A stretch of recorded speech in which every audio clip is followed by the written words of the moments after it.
পরমেশ্বর ভগবান বলছেন, শ্রদ্ধার সঙ্গে এই কথা যারা শ্রবণ করবে, শ্রদ্ধাবান অনসূচ। অনসূচ শব্দের অর্থ অসূয়া থেকে রহিত হয়ে। অসূয়া শব্দের অর্থ হিংসা। যে হিংসা থেকে রহিত হয়ে, মাৎসর্য ভাব থেকে রহিত হয়ে শ্রদ্ধার সঙ্গে এই কথাকে শ্রবণ করবে। শ্রীনুয়াত, শ্রীনুয়াত শব্দের অর্থ শ্রবণ করা। যে শ্রবণ করবে, সপি মুক্ত সোবান লোকান প্রাপ্নুয়া পুণ্য কর্মানাম, সেই ব্যক্তি পুণ্য কর্মকারীদের ন্যায় অচিরেই এই দুঃখময় সংসার সাগর থেকে পরিত্রাণ প্রাপ্ত হবে, যদি কেউ শ্রদ্ধার সঙ্গে শ্রবণ করে। এজন্য শ্রবণটা হতে হবে শ্রদ্ধার সঙ্গে। চেষ্টা করতে হবে। আমি যে বসেছি ব্রত নিয়ে, সমাপন না হওয়ার পূর্বে আমি যাব না। ভগবানের কথা সমাপন যখন হবে, আমি প্রণাম দিয়ে সম্পূর্ণ কৃপা আশিসে অভিষিক্ত হয়ে আমি প্রণাম পূর্বক স্থান ত্যাগ করব। যদি বিশেষ কোনো সমস্যার উদ্রেক হয়, আমাকে যেতে হয়, তাহলে আমি প্রণাম দিয়ে আমি ভাগবতীর কাছে মার্জনা ভিক্ষা চাইব, ক্ষমা চাইব। ক্ষমা চেয়ে আমি যাব। দেখা যায় যে আমরা একজন যাচ্ছি আর 5 জনকেও নিয়ে যাচ্ছি, চলো যাই। কাজে এমন ভাব যেন আমাদের না হয়। এবং গতকাল আমি বলেছিলাম যে আমরা পরীক্ষিত মহারাজের মতো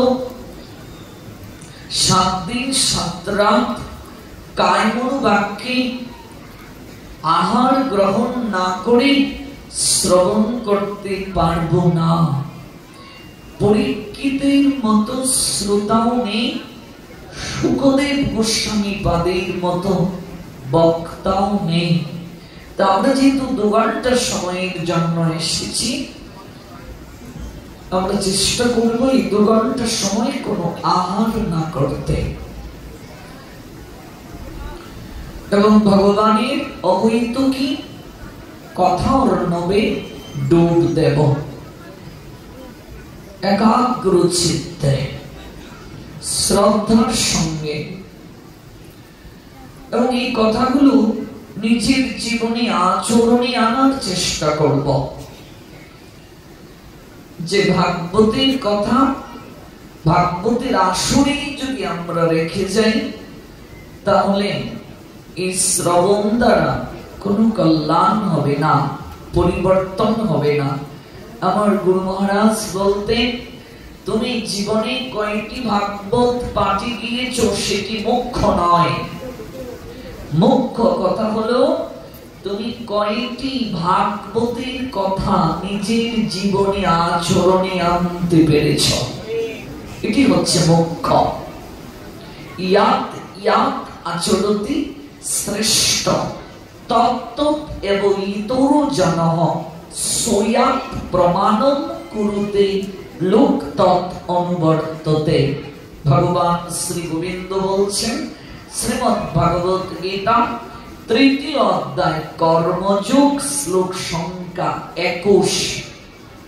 ভগবান বলছেন, অর্জুন, শ্রেষ্ঠ ব্যক্তিগণ যে আচরণ করে অপর সাধারণ জন তাকে অনুকরণ করেন, তিনি যা জগতের বুকে প্রমাণ রাখেন সবাই তা গ্রহণ করে। এজন্য আপনি আচরে প্রভু জীবের শেখায় সেই সিদ্ধান্ত গীতা ভাগবত গায়। আপনি আচরণে প্রভু জীবের শেখায়। নিজে আচরণ না করলে কেউ গ্রহণ করবে না। আচরণটা মুখ্য। সেই সিদ্ধান্ত, যত সিদ্ধান্ত আছে, যে সিদ্ধান্তের কথা গীতা বলছেন, যে সিদ্ধান্তের কথা ভাগবত বলছেন, যে সিদ্ধান্তের কথা আমাদের প্রামাণিক শাস্ত্র আদি গ্রন্থরা আজই বলছেন, সেই সিদ্ধান্ত নিজে আচরণ করে শ্রীমান মহাপ্রভু জগৎকে শিক্ষা প্রদান করলেন। এই জন্য আচরণটা জীবনে খুবই প্রয়োজন। আমরা শ্রীমান মহাপ্রভুকে দেখেছি, তিনি একদিন মাতৃচরণে প্রণাম দিলেন সন্ন্যাসীর পূর্বে। তখনও তিনি গৃহে, আপনারা জানেন 24 বছর বয়স পর্যন্ত গৃহ আশ্রমে ছিলেন। ফ্যানটা ঘুরিয়ে দাও ভক্তদের দিকে। তিনি 24 বছর বয়স পর্যন্ত গৃহ আশ্রমে ছিলেন, আপনারা জানেন।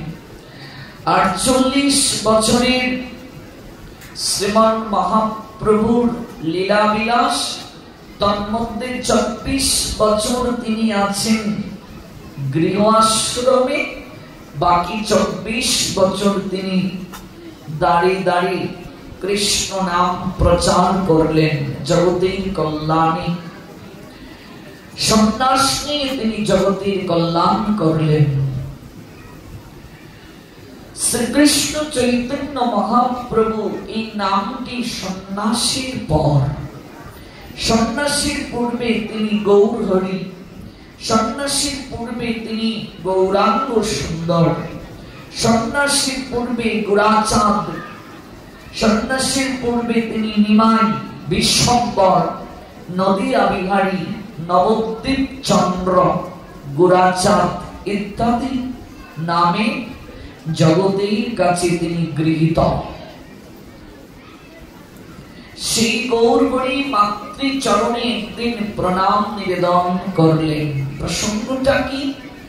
আচরণ করি জগৎকে শিক্ষা দেয়া। ভগবানের এই আচরণটা কি, কর্ম সম্পাদনটা কি বলি লীলা। এই লীলা রস আস্বাদনের মাঝে পরম আনন্দ পান ভগবান। চরণে প্রণাম নিবেদন করলেন। প্রণাম নিবেদন করে কি বলছেন? শ্রীল কৃষ্ণদাস কবিরাজ গোস্বামী পাদ চৈতন্য চরিতামৃতে তাহা লিপিবদ্ধ করেছেন। একদিন মাতৃচরণে করিয়া প্রণাম, প্রভু কহে মাতা মোরে দেহ এক দান। শচী জননী চরণে প্রণাম দিয়ে গৌর হরি বলছেন, মা আমি তোমার কাছে একটা ভিক্ষা চাইছি। প্রণাম দিয়ে বলছেন, মনে রাখবেন সর্বপ্রথমেই প্রণাম।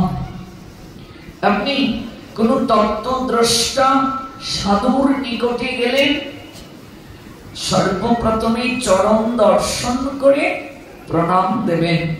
তদ্বিদ্ধি প্রণিপাতেন, প্রণিপাত দিতে হবে। আপনি শ্রীমন্দিরে এলে ভগবান দর্শন করে প্রণাম দেবেন। দর্শনটা প্রথমে চরণে। সব জায়গায় দেহের মায়া আছে, মায়া নেই কেবল চরণে, চরণে আছে কেবল কৃপা। এই যে আমরা মদন মোহনের মন্দিরে এলাম, ভগবান শ্রী মদন মোহনকে এসে প্রণাম নয়, আগে দৃষ্টিটা দিতে হবে চরণে। চরণ থেকে ধীরে ধীরে মস্তক পর্যন্ত দৃষ্টিটা নেব, তারপর দুটো হাত তুলে সারেন্ডার করব, সমর্পণ, তারপর প্রণাম। তাড়াহুড়ার প্রয়োজন নেই। আজকাল প্রণামের সময় আমাদের এত তাড়াহুড়া, প্রণামটা আমরা সঠিকভাবে দিতে পারছি না। এই জন্য আপনি প্রণামের পূর্বে সময় নেই। আপনি যেখান থেকে প্রণাম দেবেন, প্রণামটা ভগবানের কাছে পৌঁছে যাবে।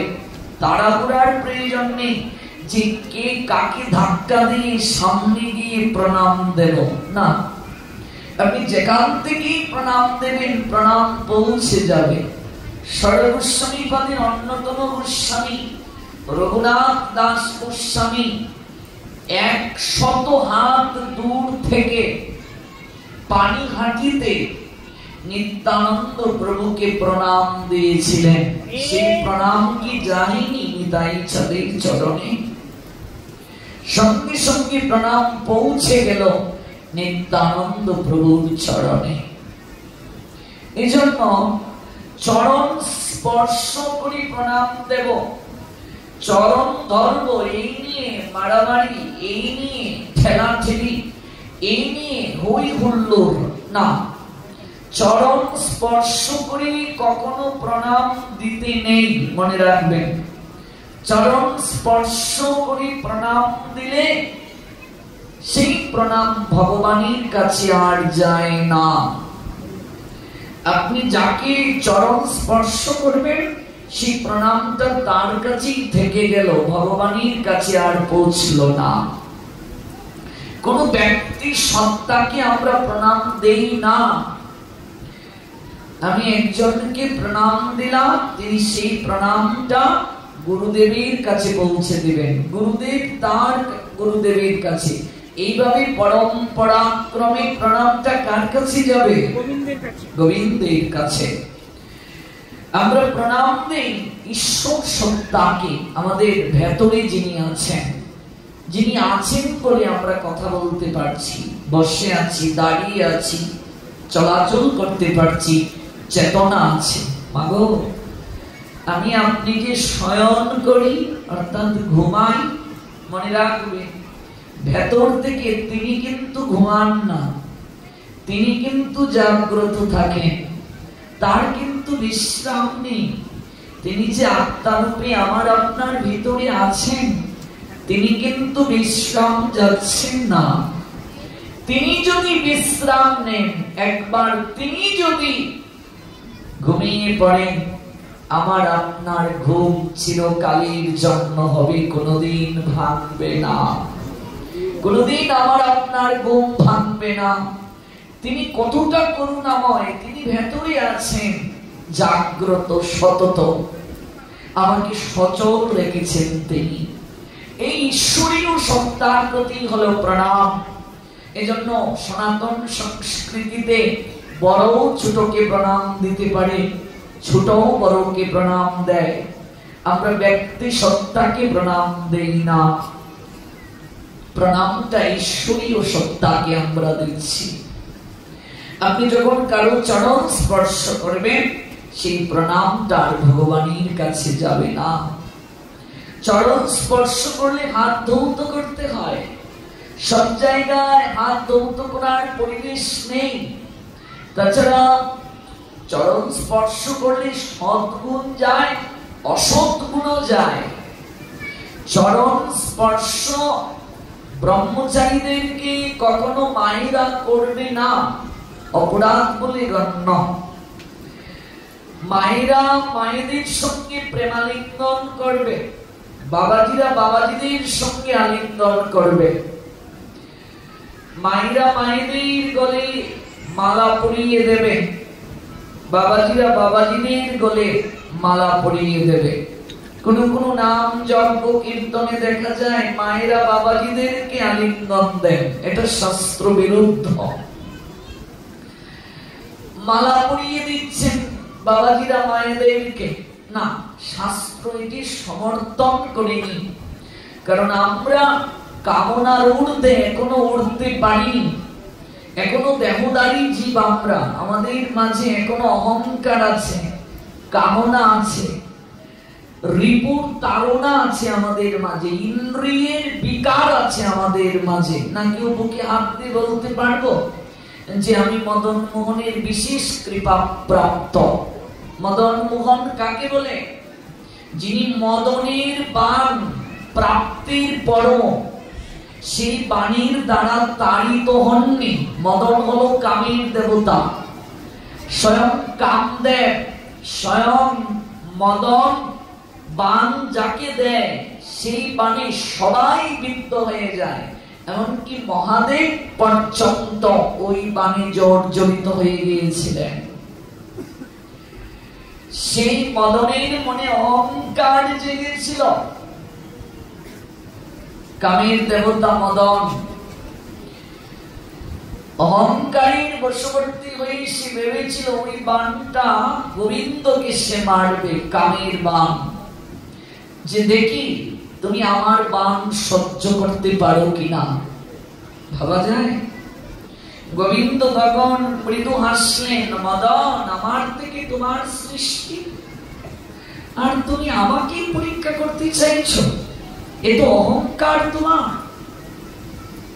আমাদের মাঝেও দেখবে আমরা যার থেকে সৃজিত হই আমরা তার সঙ্গে আমরা অহংকার প্রকাশ করি। যার মাধ্যমে ভক্তি পথ পেলাম তাকেও আমরা দিন শেষে সম্মান শ্রদ্ধা করি না। যে পিতা মাতার মাধ্যমে দেহ পেলাম, আমি সন্তান, সেই পিতা মাতাকেও অসম্মান করি, শ্রদ্ধা করি না, কথার গুরুত্ব দেই না, বৃদ্ধাশ্রমে পাঠিয়ে দেই, গায়ে হাত তুলি। কিসের দ্বারা? অহংকারের দ্বারা। অহংকারে মত্ত হইয়া গৌর চরণ পাশরিয়া, অহংকারে মত্ত হইয়া নিতাই চরণ পাশরিয়া, অবিদ্যা কি বিদ্যা বলে মানি। কখন এরকম ভাব আসে? অহংকার যখন আসে, নিজেকে যখন আমরা প্রতিষ্ঠার তরে বৃহৎ করে অবলোকন করি তখন এই ভাবটা আসে। যার মাধ্যমে সৃজন হলো মদনের, সেই মদন আজ অহংকারের বশবর্তী হয়ে গোবিন্দকেই পরীক্ষা করতে চাইছে। কেন ভগবানের নাম মদন মোহন? এই লীলাটা জেনে যান, প্রসঙ্গে যেহেতু এসেছে। কোন জায়গা থেকে যাচ্ছি? যে আমরা কামনার ঊর্ধ্বে নই। কেউ বলতে পারবো না যে মদনের বাণ আমাকে হৃদয় আলোড়িত করে না, আমি মদন মোহনের কৃপা প্রাপ্ত হয়ে গেছি, এটা আমরা বলতে পারবো না। এই জন্য যে কোনো মুহূর্তে আমাদের মাঝে কামের তাড়না আসতে পারে, নেতিবাচক ধারণা আসতে পারে, নেতিবাচক ভাবনা আসতে পারে। যার মাঝে আসে না তিনি হলেন মদন মোহন। ভগবান মৃদু হাসলেন, দেখি দেখি তোমার কত ক্ষমতা মদন। আমি তোমায় আমন্ত্রণ করলাম, আমি যখন রাস করব তখনই তুমি তোমার কামনার বাণ নিক্ষেপ করবে আমাকে। ওই রাস মণ্ডপে তুমি আমায় পরীক্ষা করতে এসো, দেখি তোমার কত ক্ষমতা। মদনের স্ত্রীর নাম কি? রতি। দেখি তোমার কত ক্ষমতা। রাস মণ্ডপে গোবিন্দ যখন লীলা বিলাস করছেন, মদন তখন কামবাণ নিক্ষেপ করলো গোবিন্দকে। কামের দেবতা মদন নিক্ষেপ করলো কামবাণ। এবার সেই কামবাণ মদন যাকেই নিক্ষেপ করেছে তারই চিত্ত বিক্ষিপ্ত হয়েছে। এমনকি মহাদেব পর্যন্ত বিক্ষিপ্ত হয়েছিলেন মদনের কামবাণে। এমন কোন দেবতা নেই যে দেবতা মদনের কামবাণে আলোড়িত হয়নি। সবাইকে কামে জর্জরিত করে অহংকার এসে গিয়েছিল মদনের। তাই ভাবছে গোবিন্দকেও সে পরীক্ষা করবে এবং তার শ্রেষ্ঠত্ব সে প্রমাণ করবে। বাণ যখন গোবিন্দের দিকে অগ্রসর হচ্ছে, মদন আর রতি দূর থেকে মৃদু মৃদু হাসছে। ওই কামবাণ গোবিন্দের নিকটে এসে গোবিন্দকে বিদ্ধ না করে গোবিন্দকে প্রণাম দিয়ে 4 বার পরিক্রমা করছে। চারবার পরিক্রমা করে পুষ্প হয়ে গোবিন্দের চরণে ঝরে পড়েছে।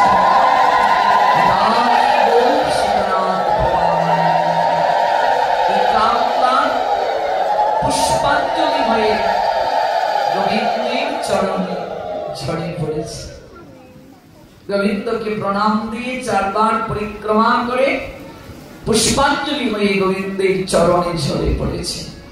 মদন দূর থেকে অবাক বিস্ময়ে তাকিয়ে রইল। সঙ্গে সঙ্গে তার মাঝে অনুভূতি এলো, ছি, অহংকারীর বশবর্তী হয়ে আমি এত বড় একটা অপরাধ করে ফেললাম, যার মাধ্যমে আমার সৃজন, আমি তাকেই পরীক্ষা করতে চাইলাম, আমি তার প্রতি সন্দেহ পোষণ করলাম। তখন মদন এসে চরণে লুটিয়ে পড়ল গোবিন্দে, প্রণাম দিয়ে বলছি, আমায় ক্ষমা করে দাও প্রভু, আমি বড় অপরাধী। অহংকার আমাকে আজ নিম্নগতি প্রাপ্ত করেছে, আমার চেতনাকে কলুষিত করে দিয়েছে। আমি সন্দেহ পোষণ করেছি তোমাকে নিয়ে, আমি পরীক্ষা করতে চেয়েছিলাম তোমাকে, তুমি আমাকে পর্যন্ত মোহিত করেছ। তাই আজ থেকে হে গোবিন্দ আমি তোমার নামকরণ করলাম মদন মোহন। জয় জয় শ্রী শ্রী মদন মোহন প্রীতি প্রেমানন্দে। এই ভগবানের নাম মদন মোহন। এই মদন মোহন নামে যদি কেউ ভগবানকে আরাধনা করে, তাহলে তার সংসারের প্রতি কামনা দূরীভূত হয়। এই শরীরের কামনা দূরীভূত হয়ে প্রেমের সঞ্চার হয়। ভগবানের যত নাম রয়েছে তন্মধ্যে মদন মোহন নামে ভগবান কামনা অপসারিত খুব সহজে করে প্রেমের বীজ বপন করে দেন। এজন্য প্রণাম মন্ত্রে আছে, জয়তা সুরত পঙ্গুর মম মন্দ মতের গতি মত সর্বস্ব পদাম্ভুজ শ্রী রাধা মদন মোহন। ভগবান মদন মোহন প্রেম দান করেন আমাদের। তাহলে আমরা তো মদন মোহনের এখনো 16 আনা কৃপা প্রাপ্ত হতে পারিনি। আমাদের মাঝে কামনা রয়ে গেছে, আমাদের মাঝে নেতিবাচক চিন্তা রয়ে গেছে। এজন্য বাবাজিরা মায়েদেরকে ভাগবত আসনে আলিঙ্গন দেবে না, মালা পরিয়ে দেবে না, এটা উচিত নয়। এটা অনুমোদন করেনি আমাদের পূর্বতন আচার্যগণ। এবং প্রণাম দূর থেকে দেবে, চরণ স্পর্শ করবে না। স্পর্শের মাধ্যমে ইতিবাচক নেতিবাচক উভয় ধারণায় স্থানান্তরিত হয়, গমনাগমন করে। প্রণাম যখন দেব মনে মনে চিন্তা করব, আমি ডান হাত দিয়ে গোবিন্দের ডান চরণ স্পর্শ করছি। এটা কিন্তু মনে মনে চিন্তা, বুঝলেন? গুরু বৈষ্ণবকে প্রণাম যখন দেব মনে মনে চিন্তা করব, ডান হাত দিয়ে ডান চরণ স্পর্শ করছি, বাম হাত দিয়ে বাম চরণ স্পর্শ করছি। এটা চরণ ধরে নয়, মানসে। মানসে মানে কি বাবা? মনে মনে স্পর্শ করে নয়। আজকাল বহু জায়গায় চরণ ধরা নিয়ে খুব একটা বিভ্রান্তিকর অবস্থার, বিভ্রান্তিকর পরিবেশের সৃষ্টি হয়। বারংবার বলার পরও আমরা অনেকেই সচেতন হচ্ছি না। আমরা মনে করি চরণ ধরলেই কৃপা। শাস্ত্র চরণ ধরার কথা বলেনি, শাস্ত্র বলেছে চরণ ধুলি নেয়ার কথা। তাহলে ধুলি তো সাধুর চরণে কেবল থাকবে তা নয়, তিনি যেখানে বসেছেন সেখানেও ধুলি আছে, যেখানে দাঁড়িয়েছেন সেখানেও ধুলি আছে, যে পথ দিয়ে হেঁটে যাচ্ছেন সেখানেও তার চরণ ধুলি আছে। ওই জায়গা থেকে ধুলিকণা নিয়ে মস্তকে লেপন করব। এই হচ্ছে কথা। প্রতি জন্মে করি আশা চরণের ধুলি, নরোত্তম দাস ঠাকুর বলছেন। চরণ ধরে আমরা বিব্রত করব না। বাম হাত দিয়ে বাম চরণ মনে মনে চিন্তন করতে হবে, আমি স্পর্শ করেছি। ডান হাত দিয়ে ডান চরণ আমি স্পর্শ করেছি, মনে মনে চিন্তা করে প্রণাম দেবে। ভাগবতে একটা শ্লোক আছে, 18,000 শ্লোকের মাঝে অন্যতম শ্লোক। শিরোমত পাদয়োর কৃত্তা বাহুবেঞ্চ পরস্পরম প্রপন্নম পাহিমামি শোভিতম মৃত্যু গ্রহার নব।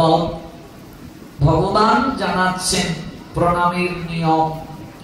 দক্ষিণ ও বাম হস্ত দ্বারা ভগবান বলছেন আমার দক্ষিণ চরণ, বাম হস্ত দ্বারা বাম চরণ ধারণ করে আমার চরণে মস্তক অর্পণ পূর্বক চিন্তন করবে আমি মৃত্যুর আক্রমণ রূপ সমুদ্র হতে ভীত হয়ে আমি তোমার চরণে শরণাপন্ন হলাম।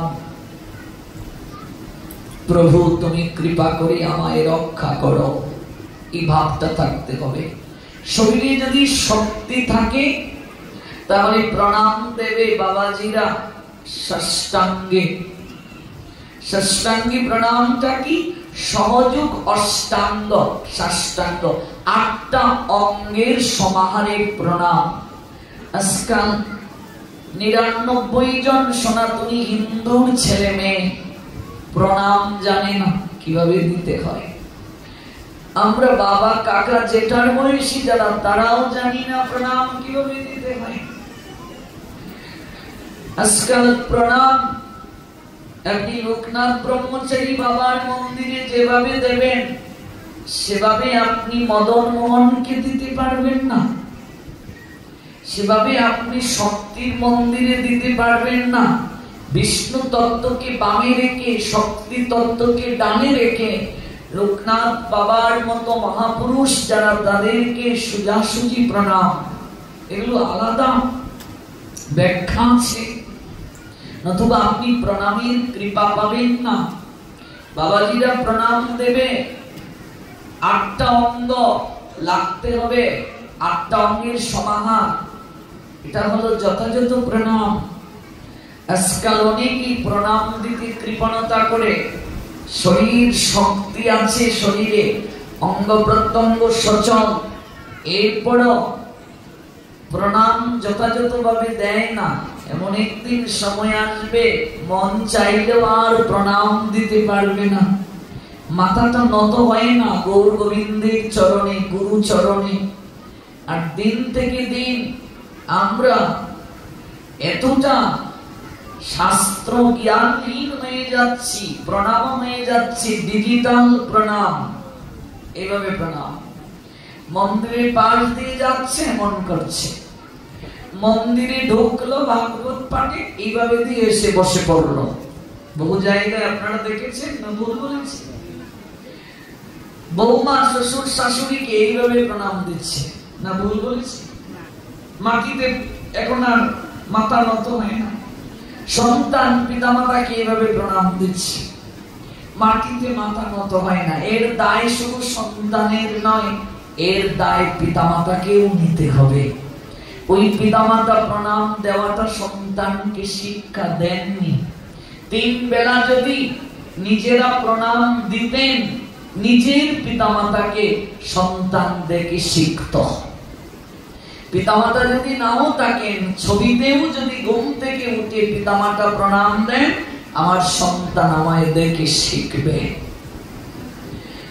বের হওয়ার পূর্বে আমি যদি আমার পিতামাতাকে প্রণাম দিয়ে বের হই, আমার সন্তান কোথাও যাওয়ার পূর্বে আমায় প্রণাম দিয়ে বের হবে। ভগবানকে গৃহ মন্দিরে যদি আমি 3 বেলা সকাল দুপুর সন্ধ্যায় প্রণাম দেই, সন্তান দেখে শিখবে। পিতা যদি সন্তানকে বলে আজ থেকে সিগারেট খেও না, এই কথাটা উপদেশ তখনই দিতে পারবে পিতাকে আগে সিগারেট ছাড়তে হবে। তিনি নিজে সিগারেট খেয়ে যদি সন্তানকে বলে আজ থেকে খেও না, সে মানবে না। যে পথ দেখায় সে তাকে সবচেয়ে এগিয়ে। whatever action a great man performs common men follow, in whatever he stands by exemplary acts all the world pursues, said Almighty Creator Krishna, Srimad Bhagavad Gita 3 chapter Karma Yug 21 verse। ওই আচরণের কথাটাই গোবিন্দ বলছেন এই শ্লোকটায়। ইয়াত ইয়াত আচরতি শ্রেষ্ঠ তত্ত্ব দেব ইতর জনঃ সয়াত প্রমাণম কুরুতে লোক তদনুবর্ততে। আজকাল অনেক কুল বৈষ্ণব গৃহে গেলে পিতামাতা ছোট্ট সন্তানকে ডাকেন, বাবা আসো প্রণাম দাও, এবং সন্তান প্রণাম দিতে চায় না, পিতামাতা লজ্জা পান। তার কারণ কি? ওই পিতামাতা 3 বেলা সন্তানকে সঙ্গে নিয়ে গৃহ মন্দিরে ভগবানকে প্রণাম দেন নাই, অভ্যাস করাননি, গুরুজনকে প্রণাম দেওয়ার অভ্যাস করাননি।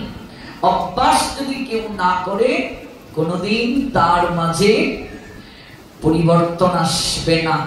শেষের দিনে গোবিন্দকে প্রণাম দেওয়ার ওই যে মানসিকতা থাকবে না। অভ্যাস যুগটা জীবনে খুব প্রয়োজন। আজকাল আমরা এই বিষয়গুলো জানি না, এই বিষয়গুলো বুঝি না। আমরা তো হুট করেই ভাগবতে ঢুকে শুধু লীলা শুনতে চাই, লাভ হবে না। ভগবান গীতায় 3টা শ্লোকে প্রণামের কথা বললেন।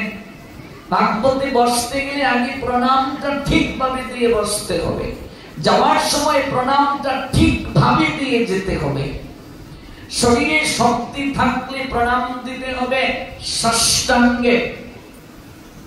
সাষ্টাঙ্গ প্রণামের আরেকটা নাম হলো দণ্ডবত, কাঠির মতো শুয়ে পড়া। তাহলে এখানে আমরা যারা এসেছি নিশ্চয়ই শক্তিটা এখনো আছে। কজন দেই? বুকে হাত দিয়ে বিবেককে প্রশ্ন করুন, আমাকে বলতে হবে না। হস্তদয়, প্রণাম দেওয়ার সময় হাত মাটি স্পর্শ করতে হবে।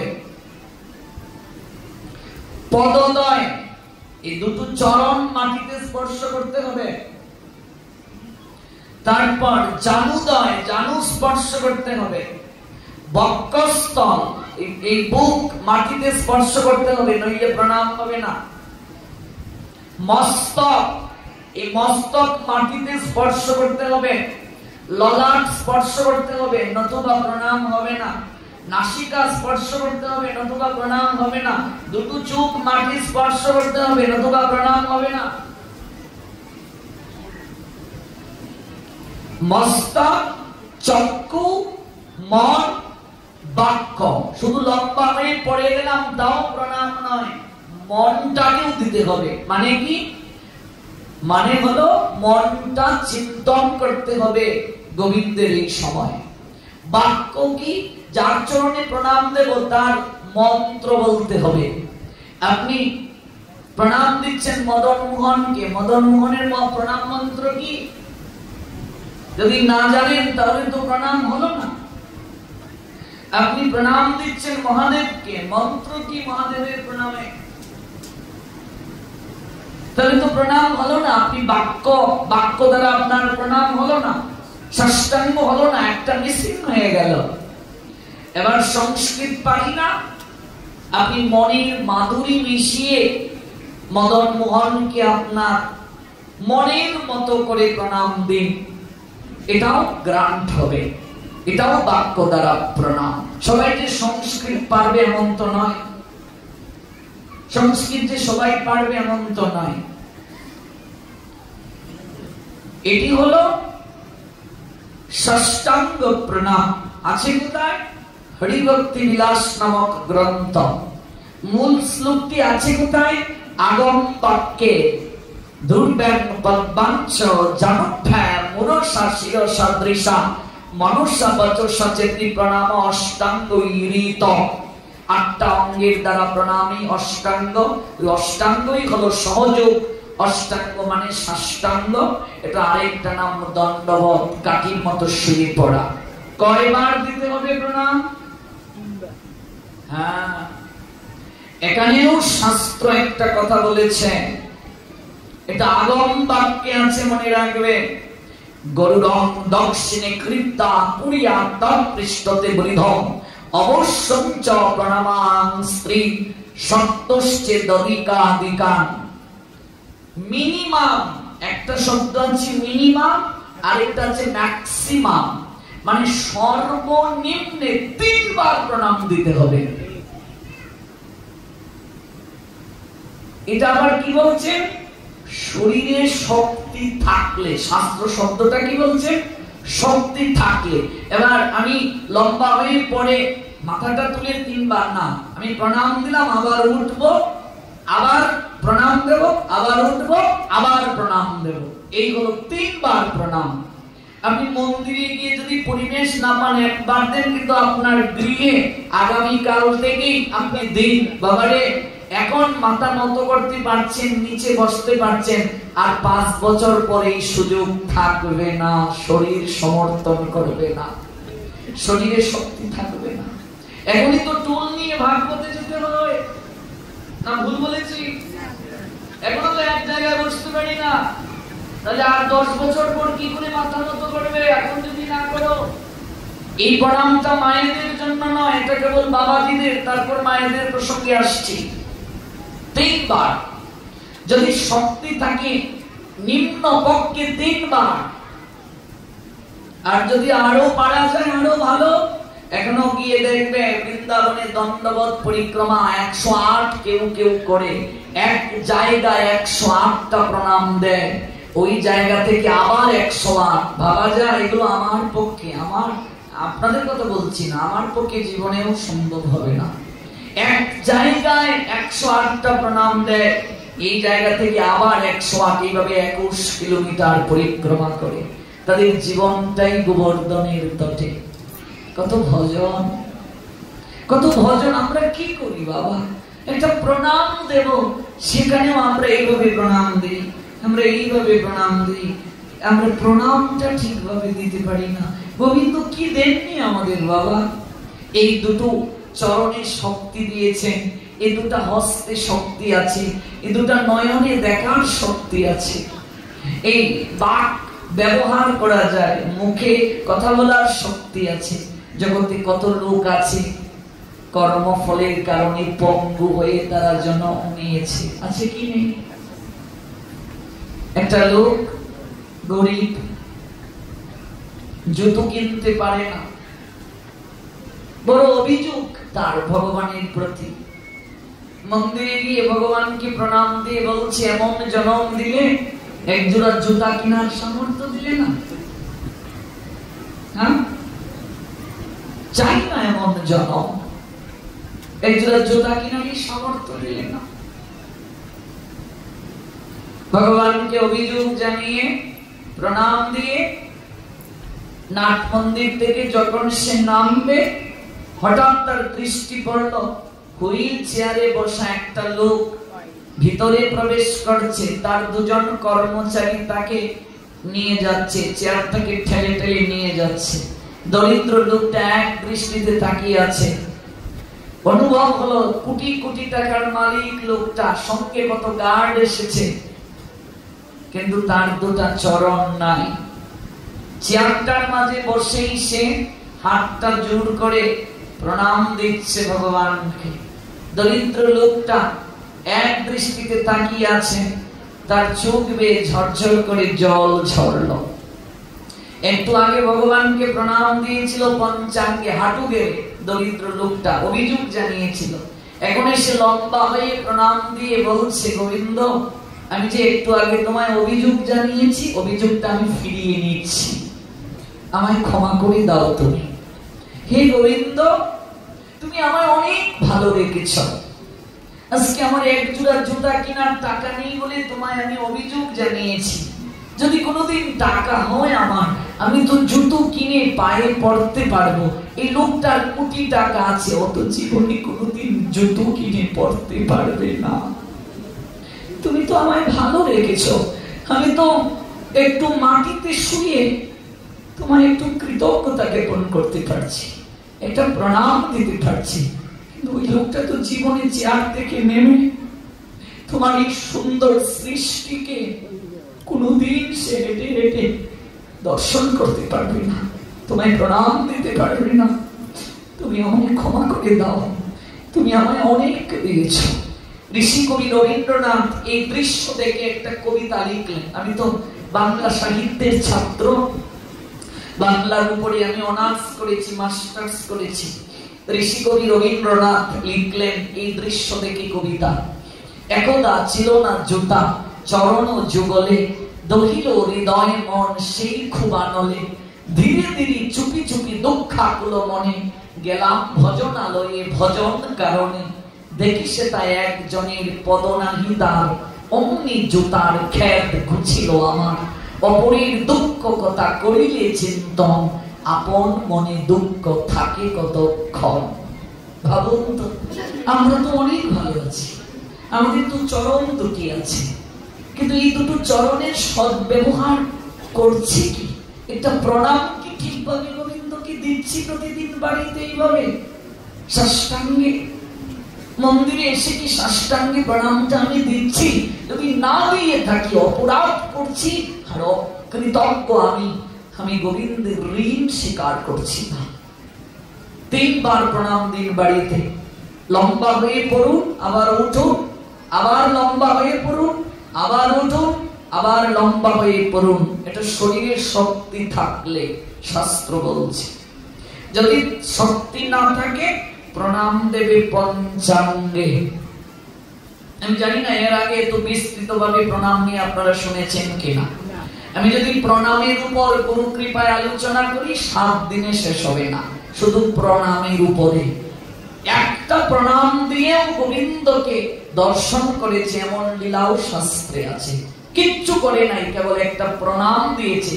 প্রণাম দিয়ে উঠে দাঁড়িয়ে দেখে বংশীধারী গোবিন্দ তার সামনে দাঁড়িয়ে আছে। এত এত প্রণাম নেই প্রতিদিন, আমার তো এমন হয় না। এত এত প্রণাম নেই প্রতিদিন, কোনদিন তো আমার এমন হয়নি, কোনদিন তো এমন অনুভব আমার হয়নি। বুঝতে হবে ঠিকভাবে আমার প্রণামটা গোবিন্দের কাছে যাচ্ছে না, জানাতে পারছি না তার কাছে আবেদন। ষষ্ঠাঙ্গে না পারলে পঞ্চাঙ্গে। পঞ্চাঙ্গে কি? জানুদয়, বাহুদয়, মস্তক, বাক্য, মন, এই 5টা অঙ্গের দ্বারা প্রণাম। অর্থাৎ আপনি হাঁটু গেড়ে আপনার এই জানু লাগবে, বাহু লাগবে, মস্তক লাগবে, আর বাক্য দ্বারা স্তুতি, মনটা নিবেদন, আর কিছু নয়। পঞ্চাঙ্গে প্রণামটাই সব জায়গায় অনেকে দেন পঞ্চাঙ্গে। এটা শরীরের শক্তি না থাকলে, এবার শক্তি আছে যাদের তারা দেবে, আর শক্তি থাকার পরও যদি কেউ না দেয় সে কপট। এই পঞ্চাঙ্গে প্রণাম যদি সাষ্টাঙ্গে না দিতে পারে তাহলে দেবে। ওই পঞ্চাঙ্গেও যদি কেউ না পারে, শক্তি না থাকে, তাহলে তার আর প্রণাম দেওয়ার সৌভাগ্য নাই, সে নমস্কার দিতে পাবে। এই হলো নমস্কার। সে প্রণাম দিতে পারল না, নমস্কার। এবার এই যে নমস্কার, এখানেও নিয়ম আছে। বৃদ্ধ অঙ্গুলি বৃদ্ধ অঙ্গুলির সঙ্গে স্পর্শ করতে হবে, কনিষ্ঠ অঙ্গুলি কনিষ্ঠ অঙ্গুলির সঙ্গে স্পর্শ করতে হবে। এটাকে বলে কৃতাঞ্জলি পুট। এই দেখুন, নতুবা নমস্কার হবে না। এই 5টা অঙ্গুলি 5টা অঙ্গুলির সঙ্গে স্পর্শ করতে হবে। এই দেখুন, তারপর এই, তারপর হচ্ছে এই। নমস্কার স্মৃত ইয়াজ্ঞা সর্বয়াজ্ঞেষু চুত্তমঃ, নমস্কারেণ চৈকেন নব ভূত হরিণ ব্রজে। নমস্কার সর্বযজ্ঞের মাঝে শ্রেষ্ঠ যজ্ঞ। একবার নমস্কার করলেও জীব পবিত্র হতে পারে। নমস্কার আর প্রণাম আবিধানিক দিক থেকে একটু পার্থক্য আছে, কিন্তু এটি ষষ্ঠাঙ্গ বা পঞ্চাঙ্গের মাঝে পড়ে না। এটা হলো সনাতন সংস্কৃতি, এটা আমরা রাস্তায় দিতে পারি। রাস্তায় হয়তো নত হওয়ার সুযোগ নাই, রাস্তায় আমরা এইভাবে দেব। এটা হলো তৃতীয় ধাপ। কিন্তু আজকাল যে প্রণাম সমাজে চলছে এমন করে, এটা কোনো শাস্ত্রে নেই। আজকাল যে প্রণাম বৌমারা শ্বশুর শাশুড়িকে দিচ্ছে, সন্তান মা বাবাকে দিচ্ছে, এটা কোনো শাস্ত্রে নাই। তাহলে যদি এমন কেউ দেয় তার কি হবে? বিষ্ণু স্মৃতি শাস্ত্র বলছে, জন্ম প্রবৃত্তি ইয়াত কিঞ্চিত পুমান বৈ ধর্মমাচরে সর্বং তম নিষ্ফলং ইয়াতি একহস্ত অভিবাদনা। ভগবান বিষ্ণু বলছেন, শুনো হে জীব সকল, যদি কেউ কাজের অজুহাত দিয়ে অলসতার বশবর্তী হয়ে এক হাতকে গুটিয়ে এক হাতে প্রণাম দেয়, নমস্কার করে, ভগবান বিষ্ণু বলছেন তার জন্ম সঞ্চিত যত পুণ্য আছে আমি তৎক্ষণাৎ সকল পুণ্য নষ্ট করে দিয়ে দেই। ভগবান বলছেন যদি কেউ কাজের অজুহাত দেখিয়ে অলসতার বশবর্তী হয়ে এক হাতে প্রণাম দেয়, আমা সতর্ক হয়ে যাও, সন্তানকে শিক্ষা দেবে গিয়ে বাড়িতে, এইভাবে প্রণাম নয়। যদি কেউ দেয় জন্ম প্রবৃত্তি ইয়াত কিঞ্চিত পুমান বৈ ধর্মমাচরে সর্বং তম নিষ্ফলং ইয়াতি একহস্ত অভিবাদনা। ভগবান শ্রী হরি পদ্ম পলাশকুচন বিষ্ণু বললেন কাজের অজুহাত দেখিয়ে আপনি মোবাইলে কথা বলছেন, ভিডিও কলে নমস্কার, না প্রয়োজন নেই।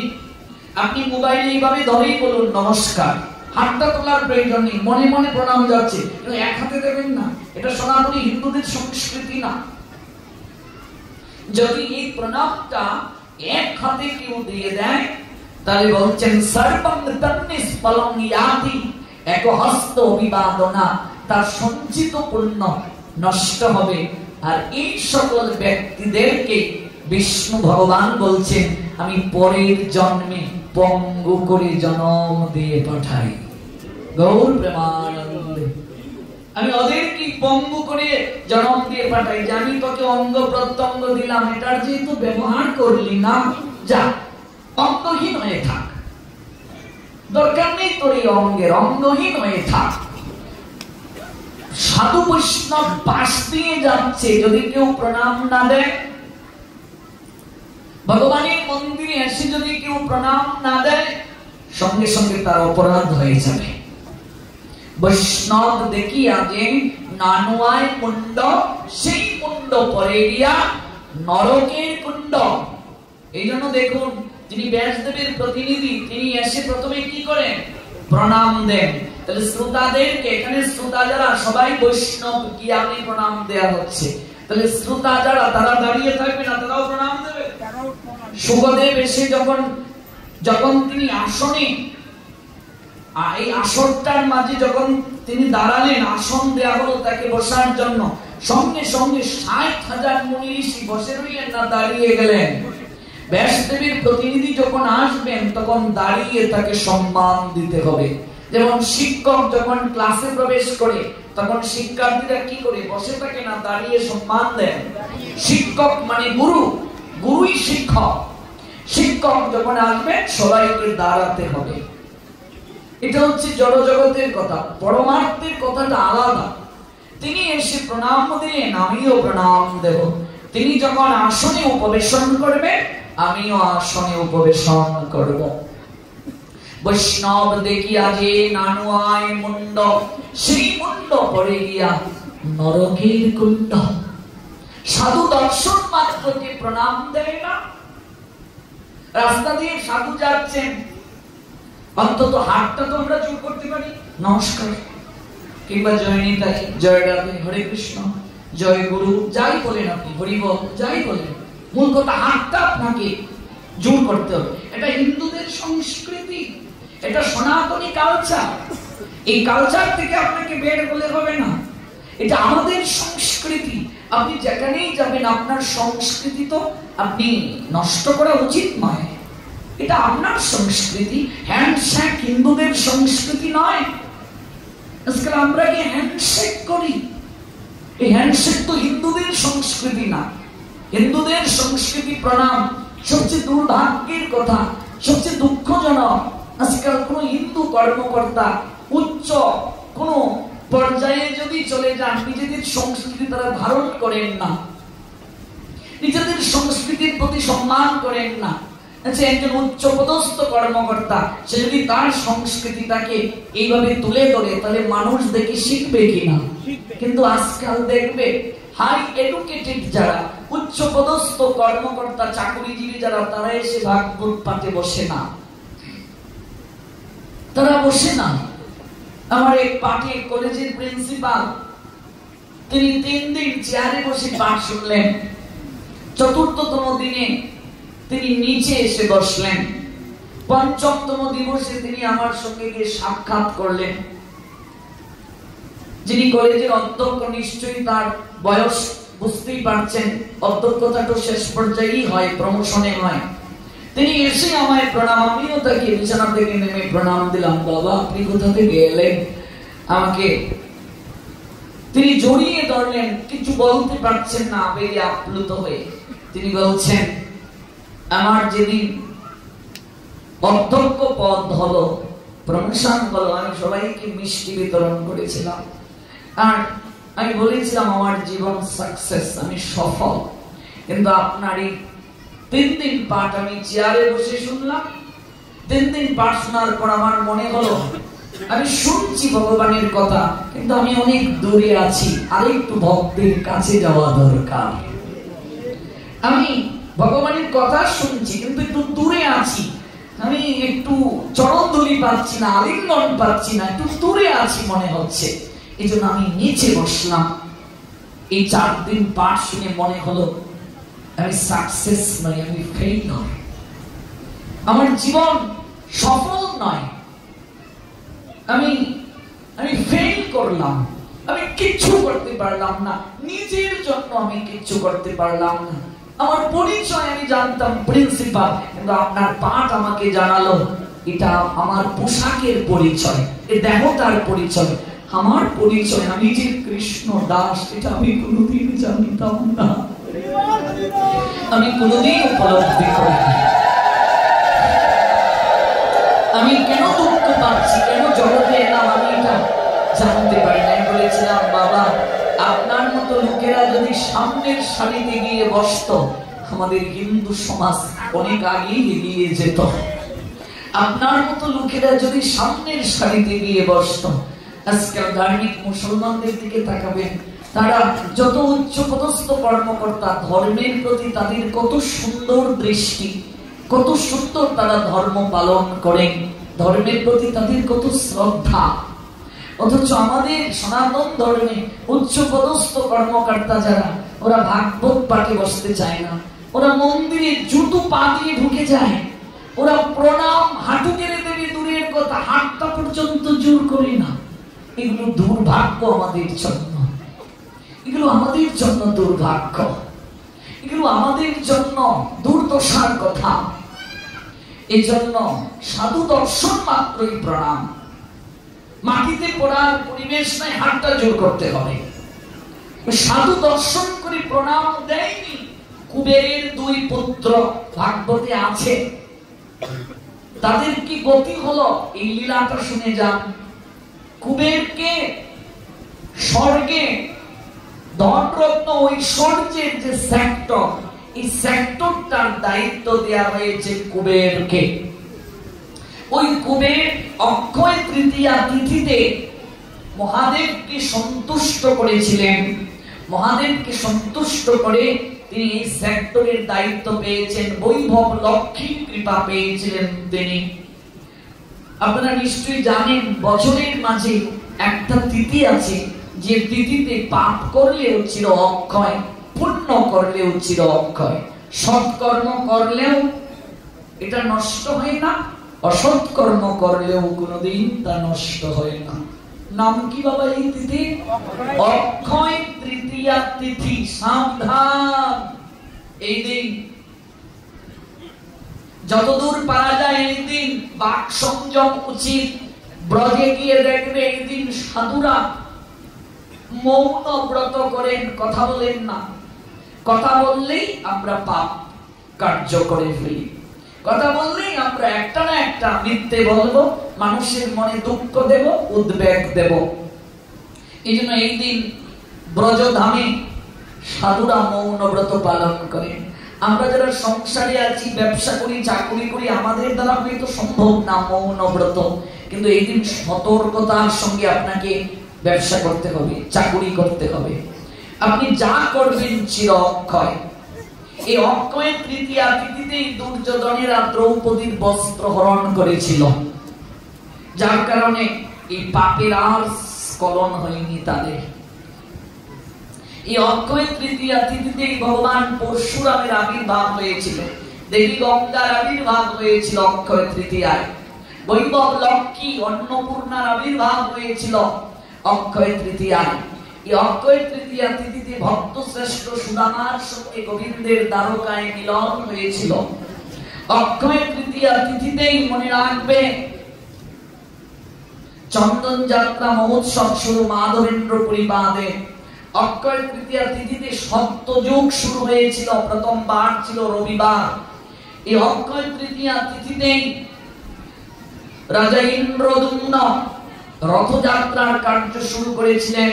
অক্ষয় তৃতীয়া তিথিতে রথ নির্মাণের কাজ শুরু হয়। অক্ষয় তৃতীয়া তিথিতে ওই যে আপনারা যদি কোনোদিন যান বদ্রীনারায়ণ বদ্রীনাথ মন্দিরে, 6 মাস মন্দির বন্ধ থাকে, অক্ষয় তৃতীয়া তিথিতে মন্দিরের দরজা খোলা হয়।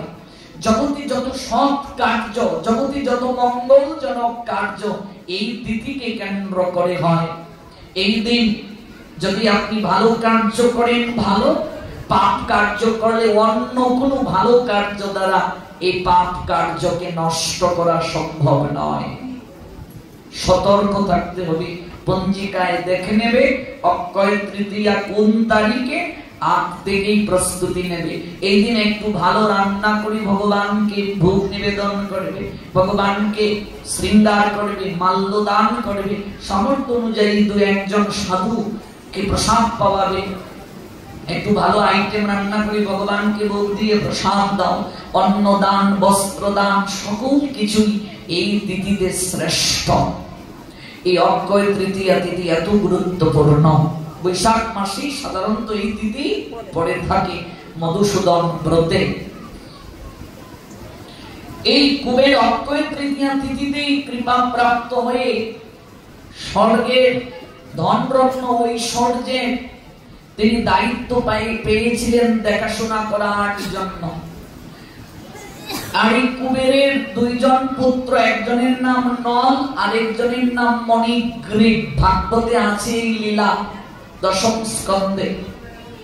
এই পুত্র 2 জন অডেল ধন সম্পদ প্রাপ্ত হয়ে এটার যথাযথ ব্যবহার করতে পারে নাই, এটার অপব্যবহার করতে শুরু করলো। মনে রাখবে ভাগবত যত প্রকার অহংকারের কথা ব্যাখ্যা করেছেন, তার মধ্যে সবচেয়ে যে অহংকারটি ক্ষতিকর তা হলো ধনের অহংকার। এই ধনের অহংকার থেকে সব প্রকার অহংকারের জন্ম হয়। ধন থাকলেই মানুষ খারাপ কার্য করে, ভালো কার্যও করে। ধনের মাধ্যমেই মানুষ নেশা করে, ধনের মাধ্যমেই মানুষ কুসঙ্গে যায়, কুকার্য সম্পাদন করে। মানুষকে মানুষ জ্ঞান করে না, ধরাকে সরা জ্ঞান করে। এই জন্য সাধক সাধিকা যারা, অধিকাংশ সাধক সাধিকারাই ভগবানের কাছে কাঙ্গাল থাকার প্রার্থনা করেছিলেন, দুঃখ প্রাপ্তির প্রার্থনা করেছিলেন। আমরা তো সুখের দিনে গোবিন্দকে ভুলে যাই, দুঃখের দিনে বেশি করে গোবিন্দকে ডাকি। তাই সাধক যারা, সাধিকা যারা দুঃখ চেয়েছেন গোবিন্দের কাছে, সাধক সাধিকা ওরা কাঙ্গাল থাকার প্রার্থনা করেছেন গোবিন্দের কাছে। কুবেরের 2 পুত্র নলার মণিগ্রীব অর্থবিত্ত বৈভব পেয়ে ওরা এই অর্থের অসৎ ব্যবহার করছে। কিভাবে? ওরা মদ খেয়ে মাতাল হয়ে বেশ্যা নিয়ে সরোবরে নগ্ন হয়ে জল ক্রীড়া করছে। মনে রাখবে, যদি কেউ পরক্রিয়া করে, গতকাল আমি বলেছিলাম আপনার জীবনের যত পুণ্য আছে সব পুণ্য নষ্ট হয়ে যাবে। কেউ যদি একবার বেশ্যালয়ে গমন করে, পতিতালয়ে, তাহলে সেই জায়গায় তার সারা জীবনের যত পুণ্য আছে ওই পুণ্য বেশ্যালয়ের মাটিতে দিয়ে আসবে, সব পুণ্য তার নষ্ট হয়ে যাবে। আমার বয়সী ছেলেদেরকে বিশেষ করে কথাগুলো বলছি। এই জন্য জীবনের সকল পুণ্য নষ্ট হয়ে যায় যদি কেউ বেশ্যালয়ে গমন করে। নারী আর হচ্ছে নেশা, এই দুইয়ের সঙ্গে সম্বন্ধ যার আছে তার নিম্ন গতি, নরক গতি অনিবার্য। যেখানে নেশা সেখানে কলির বাসা, মনে রাখবে। যেখানে নারী সেখানে কলির বাড়ি। কলির বাড়ি কোথায়? যেখানে অবৈধ নারী সঙ্গ হয় সেখানে কলির বাড়ি। যেখানে নেশা সেখানে কলির বাসা, কলির বসবাসের জায়গা। সেই জায়গায় আপনাকে ভগবান অর্থ দিয়েছেন, আরেকজনকে দেননি। কারণটা কি? আপনাকে অনেক অর্থ দিলেন, আরেকজনকে দেননি। নিশ্চয়ই আপনার পূর্বজন্মে পুণ্য ছিল, পুণ্যের কারণে আপনি অর্থের মালিক হয়েছেন, ব্যবসা করছেন। আপনাকে দিয়ে ভগবান বিশেষ কার্য করাতে চান, সমাজের মঙ্গল আপনার দ্বারা সম্ভব। আপনাকে মাধ্যম করে ভগবান জগতে ইতিবাচক কিছু করতে চান, এই জন্য ভগবান আপনাকে অর্থ দিয়েছেন, আরেকজনকে দেননি। কিন্তু আপনি কিংবা আমি এই অর্থ যদি সমাজের কল্যাণে ব্যবহার না করে, ভগবত সেবায় না লাগিয়ে এটাকে যদি অসৎ কার্যে লাগাই, তাহলে অর্থ আমার জীবনে দুঃখের কারণ হবে। মনে রাখবে, মানুষের উপার্জনের 4/1 ভগবত সেবায় ব্যয় করতে হবে। ইসলামে একটা শব্দ আছে যাকাত, আপনারা শুনেছেন নিশ্চয়ই। ধার্মিক মুসলমানেরা তাদের সম্পত্তির একটা অংশ তারা যাকাত দেন। আমাদেরও শাস্ত্রে আছে আপনার উপার্জনের 4/1 আপনাকে ভগবত সেবায় ব্যয় করতে হবে। আপনার উপার্জন যদি 1 লক্ষ টাকা হয়, 25,000 টাকা আপনাকে ভগবত সেবায় ব্যয় করতে হবে। যদি আপনি না করেন, এই অর্থ আপনার জীবনে দুঃখের কারণ হবে, এই অর্থ আপনার জীবনে কষ্টের কারণ হবে। ভগবান কোনো না কোনো মাধ্যমে আপনার জীবন থেকে এই অর্থটা ব্যয় করিয়ে নেবেন। এই জন্য একটা প্রবাদ আছে, অর্থ অনর্থের মূল। অর্থের জীবনে প্রয়োজন আছে। এই অনুষ্ঠানটাও যে হচ্ছে তার পিছনে অর্থের প্রয়োজন আছে কি নেই? ভগবানের সেবা করবে, ভগবানকে ভোগ নিবেদন করবে, চাল ডাল সবজি কিনতে গেলেও অর্থের প্রয়োজন। অর্থের প্রয়োজন যে নেই তা নয়, কিন্তু মনে রাখবে এই অর্থ যেন মানুষের জীবনে একমাত্র প্রয়োজন না হয়। প্রয়োজন একমাত্র প্রয়োজন, পার্থক্য আছে কি নেই? প্রয়োজন আছে, কিন্তু এটি যেন জীবনে একমাত্র প্রয়োজন না হয়। এটাই যদি একমাত্র প্রয়োজন হয়ে দাঁড়ায়, এই অর্থ আপনাকে দুঃখ যন্ত্রণা ব্যতীত আর কিছু দেবে না। অর্থ হলো লক্ষ্মী, লক্ষ্মী চঞ্চল, যৌবন চঞ্চল, আর মন চঞ্চল, এক জায়গায় থাকে না। আমি এখানে আছি, আমার মনটা চলে গেছে আরেক জায়গায়। যৌবন কি কারো স্থির থাকে? লক্ষ্মীও স্থির থাকেন না, এক গৃহ থেকে আরেক গৃহে যান। আজকে যে রাজা, কাল সে ভিখারি। লক্ষ্মী বলছেন যে অর্থ সম্পদ আমার প্রভুর সেবায় লাগে, আমি তার গৃহে জনমের তরে বন্দী হয়ে যাই, আমি তাকে ছেড়ে কোথাও যাই না। এজন্য গতকাল বলেছিলাম শ্রীবাসীর গৃহে লক্ষ্মী বন্দী হয়ে রইলেন। যে সেবা গুরু বৈষ্ণবের সেবায় লাগে না, অর্থ গুরু বৈষ্ণবের সেবায় লাগে না, জন্মদাতা পিতা জন্মদাত্রী মায়ের সেবায় লাগে না, ভগবানের সেবায় লাগে না, মনে রাখবে লক্ষ্মীর বিরাট বাজন সে হবে। 3 জায়গায় অর্থ ব্যয় করলে অর্থ কোনোদিন কমে না, অর্থ 3 গুণ বেড়ে যায়। প্রথম জায়গাটাই হলো জন্মদাতা পিতা, জন্মদাত্রী মা, তাদের সেবায় অর্থ ব্যয় করতে কৃপণতা করবে না। তাদের সেবায় যারা অর্থ ব্যয় করতে কৃপণতা করে ওরা কঠিন শাস্তি পাবে। জীবনে কোনোদিন মায়ের ঋণ শোধ হয় না, বাবার ঋণ শোধ হয় না। না হয়? একজন লোক মন্দির তৈরি করে প্রণাম দিয়ে বলেছিল, আজ থেকে তোমার স্তনদুগ্ধের ঋণ শোধ হলো। সঙ্গে সঙ্গে মন্দিরটা হেলে পড়ে গেল। মাতৃ ঋণ মন্দির কাশীতে এখনো আছে, যদি কোনোদিন যান দেখবেন। কাশীতে মন্দির নির্মাণ করে বলেছিল, পুত্র তোমার স্তনদুগ্ধের ঋণ শোধ হলো। মন্দিরটা হেলে পড়ে গেল। মন্দিরের নাম হলো মাতৃ ঋণ মন্দির। মায়ের ঋণ কি কোনোদিন শোধ হয়? 1 বিন্দু স্তনের দুগ্ধের ঋণ। অনন্তকাল সন্তান যদি মাকে কাঁধে নিয়ে ঘুরে চামড়া দিয়ে জুতো বানায়, কোনোদিনও সম্ভব নয়, প্রশ্ন ওঠে না। বাবার ঋণ, মায়ের ঋণ কোনোদিন শোধ হয় না। প্রত্যেক যুগে যুগে ভগবান পিতামাতার সেবা করে জগতে দৃষ্টান্ত দেখিয়েছেন। যেন আমার বয়সী ছেলেদেরকে বলছি, পিতামাতার সেবায় যেন আমরা অবহেলা না করি। দ্বিতীয়, গুরুদেব আর সাধু, তাদের সেবায় অর্থ ব্যয় করলে কোনোদিন কমে না। আপনি যে উপার্জন করছেন তার একটা ভাগ আপনার পিতামাতার সেবায় যেমন আপনাকে ব্যয় করতে হবে।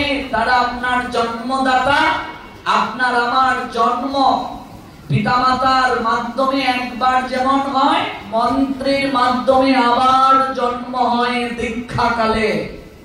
মন্ত্রজাত সন্তান আমরা গুরুদেবের, এজন্য গুরুদেব আমাদের পারমার্থিক পিতা। ওই গুরুদেবেরও আমার উপার্জনের একটা অংশ দিয়ে তার সেবার অধিকার আছে। গুরুদেবকেও সেবা করতে হবে। এগুলো হচ্ছে সিস্টেম, এগুলো শাস্ত্রীয় ভাগ।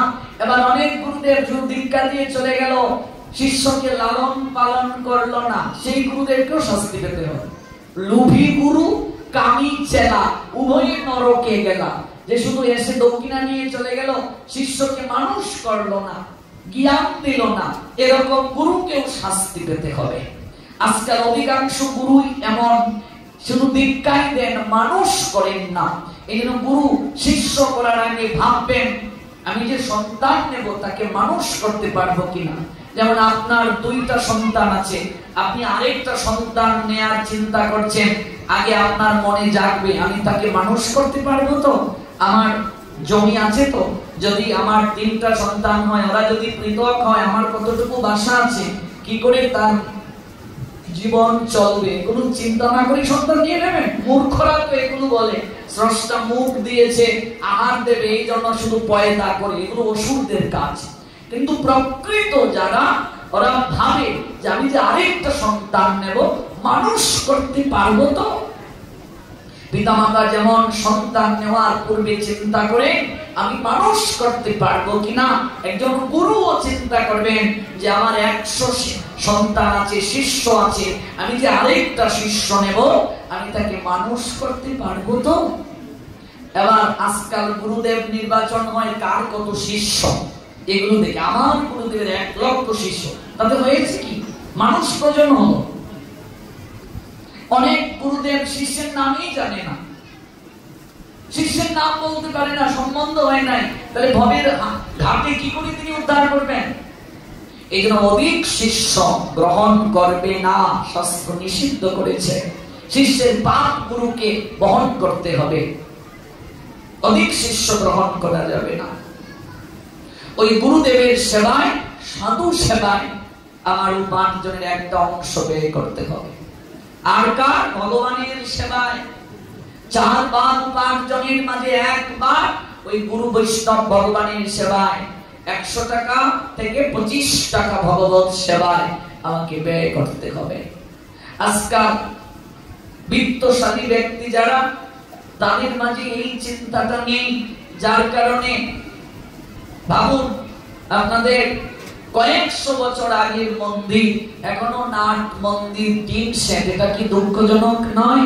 মদন মোহন্ত অনন্ত কোটি বিশ্ব ব্রহ্মাণ্ডের মালিক, এখনো তার নাট মন্দিরে আমরা ছাদ দিতে পারি না, এটা আমাদের জন্য দুর্ভাগ্য।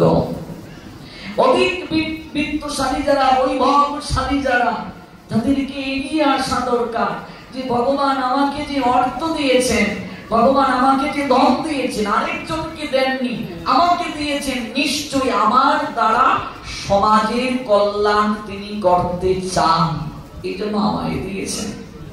আমার পূর্বজন্মে পুণ্য ছিল, সৌভাগ্য ছিল, সুকৃতি ছিল। বিশেষ করে হিন্দুরা ভগবানের জন্য অর্থ ব্যয় করতে কৃপণতা করে, বিশেষ করে হিন্দুরা ধর্মের জন্য অর্থ দিতে কৃপণতা করে। কোন অনুষ্ঠানে দেখবে 500 টাকা বের হতে খুব কষ্ট হয়। আমরা বহু জায়গায় এই যে ভাগবত পাঠে করে আমরা দক্ষিণা পাই, এগুলো দিয়ে তো আমরা ভগবানের সেবা করি। ম্যাক্সিমাম সময় দেখা যায় ব্ল্যাক টিপ মারার টাকাটা দক্ষিণায় পাওয়া যায়, সবচেয়ে বেশি ব্ল্যাক টিপ মারার টাকা। সবচেয়ে অচল যত পয়সা ভগবানের ভান্ডারে, সবচেয়ে ভিক্ষায় সাধুরা এনে যে সবজিটা সতেজতা নাই, ফ্রেশনেস নাই, ফ্রেশনেস হয়ে গেছে, ফ্রেশ না, এই সবজিটা আমরা ভিক্ষায় দিয়ে দিই। যে চালটা ভাঙা সেটা দিয়ে দিই। কিন্তু মনে রাখবে, দান করতে হয় শ্রেষ্ঠ জিনিস, নিজের থেকে শ্রেষ্ঠটা ভগবানকে দিতে হয়, গুরু বৈষ্ণবকে দিতে হয়। আমরা ভগবানকে প্রণাম দিলাম, প্রণাম দিয়ে কিন্তু দান বাক্সে একটা প্রণামী দিতে হয়। মানিব্যাগ খুলে সবচেয়ে আগে দেখবো খুচরো পয়সাটা আছে কিনা, যে ভগবান আমায় এত কিছু দিলেন, তার জন্য দিতে গিয়ে আমাদের মনের মাঝে বড় দুঃখ, কৃপণতা। লক্ষ্মীকে অর্থ সম্পদের মালিক দিলেন ভগবান করে, কিন্তু তার বাহনটা দিলেন পেঁচা। লক্ষ্মীর বাহন কি? পেঁচা। কেন? পেঁচা যেমন রাতে ঘুমাতে পারে না, অধিক অর্থশালী ব্যক্তিকে অর্থ দিয়েছেন কিন্তু শান্তির ঘুম কেড়ে নিয়েছেন ভগবান। ওরা শান্তিতে ঘুমাতে পারে না।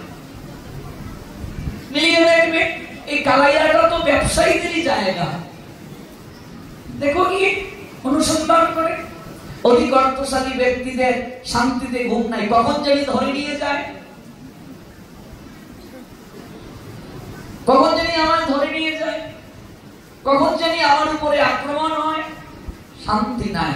পেঁচা যেমন শান্তিতে ঘুমাতে পারে না, অধিক অর্থশালী ব্যক্তিকে অর্থ দিয়েছেন, শান্তির ঘুম কেড়ে নিয়েছেন ভগবান। এই জন্য লক্ষ্মীর বাহন পেঁচা। পেঁচা মানে লক্ষ্মী পেঁচার উপরে উঠে উড়ে উড়ে যাবে, এগুলো না এই সিরিয়ালে দেখো, লক্ষ্মী পেঁচার উপরে উড়ে উড়ে যাচ্ছে। একটা পেঁচার উপরে কেউ উঠতে পারে? এগুলো কুসংস্কার। পেঁচাটা কেন দিলেন? পেঁচা একটা প্রতীক, এটার পিছনে একটা দর্শন আছে। পেঁচা যেমন সূর্যের কিরণ সহ্য করতে পারে না, গাছের কুটোরে ঘুমায়, এই জগতে হায় যার আছে ভুরি ভুরি, কাঙ্গালের ধন চুরি করে রাজার ভান্ডার ভরি। রাজা জমিদার যারা, তারা অন্যের সুখ কখনো পছন্দ করেন নাই, পেঁচার মতো অন্যের ভালো পছন্দ করেন নাই। তারা সব মানুষের কাছ থেকে নিয়ে, দুঃখী দরিদ্রদের কাছ থেকে নিয়ে, খাজনা নিয়ে ওরা টাকার পাহাড় গড়ে তুলেছেন। আজকাল যত রাজা জমিদারের বাড়ি দেখবে, একটা বাড়ির অস্তিত্ব নাই, চামচিকার বসবাস, সাপের গর্ত। কারণ লক্ষ্মী তাদের উপর বিরাট ভাজন হয়ে গেছেন। এই জন্য যে অর্থ ভগবত সেবায় লাগে না, সে অর্থ আমার জীবনে দুঃখের কারণ হবে। ভগবানের যে প্রাপ্য 4 ভাগের 1 ভাগ, এটা যদি কেউ না দেয় ভগবানকে, তাহলে কোনো না কোনো মাধ্যমে ভগবান এই টাকাটা বের করে নেবে, রোগ শোক ব্যাধি যন্ত্রণা দিয়ে বের করে নেবে। সাধুরা এসে যদি বলেন বাবা একটা মন্দির হবে মদন মোহনের, আপনি 1 লক্ষ টাকা দিন, দেবে না। আর যদি পিস্তলটা ঠেকিয়ে যদি বলে 10 লক্ষ দরকার, বের হতে 1 মিনিট দেরি লাগবে না। একটা মোবাইলের কলই যথেষ্ট, 20 লক্ষ রেডি রাখ, নইলে শেষ, সব হয়ে যায়। হ্যাঁ, টাকা কোত্থেকে যে বের হয় এই হলো আমাদের অবস্থা হিন্দুদের। অর্থ দিয়েছেন ভগবান, এই অর্থ দিয়ে কুবেরের দুই পুত্র নলার মণিগ্রীব ওরা মদ খেয়ে মাতাল হয়ে বেশ্যাল হয়ে পড়ে থাকে। ভাবুন, চিন্তা করুন। তাই একদিন কুবেরের দুই পুত্র মাতাল হয়ে মদ পান করে নগ্ন হয়ে, মাতাল ব্যক্তির হুঁশ জ্ঞান থাকে, কাপড় চোপড় সব খুলে ফেলেছে, সেদিকে খেয়াল নেই। সরোবরের মাঝে একটা গণিকা, গণিকা মানে বেশ্যা, গণিকাকে নিয়ে জল খেলি করছে। পাশ দিয়ে দেবর্ষি নারদ হেঁটে যাচ্ছেন। ভাগবতের প্রত্যেকটা লীলা জীবনের শিক্ষা মনে রাখবে, এগুলো আমাদের বাস্তব জীবনেরই ঘটনা। ভাগবত কেবল লীলার মাধ্যমে আমাদের চোখে আঙ্গুল দিয়ে শিক্ষা দিচ্ছে। আচ্ছা, মদ খেয়ে মাতাল হয়ে এরকম অনেক লোক কুকীর্তি করে কিনা?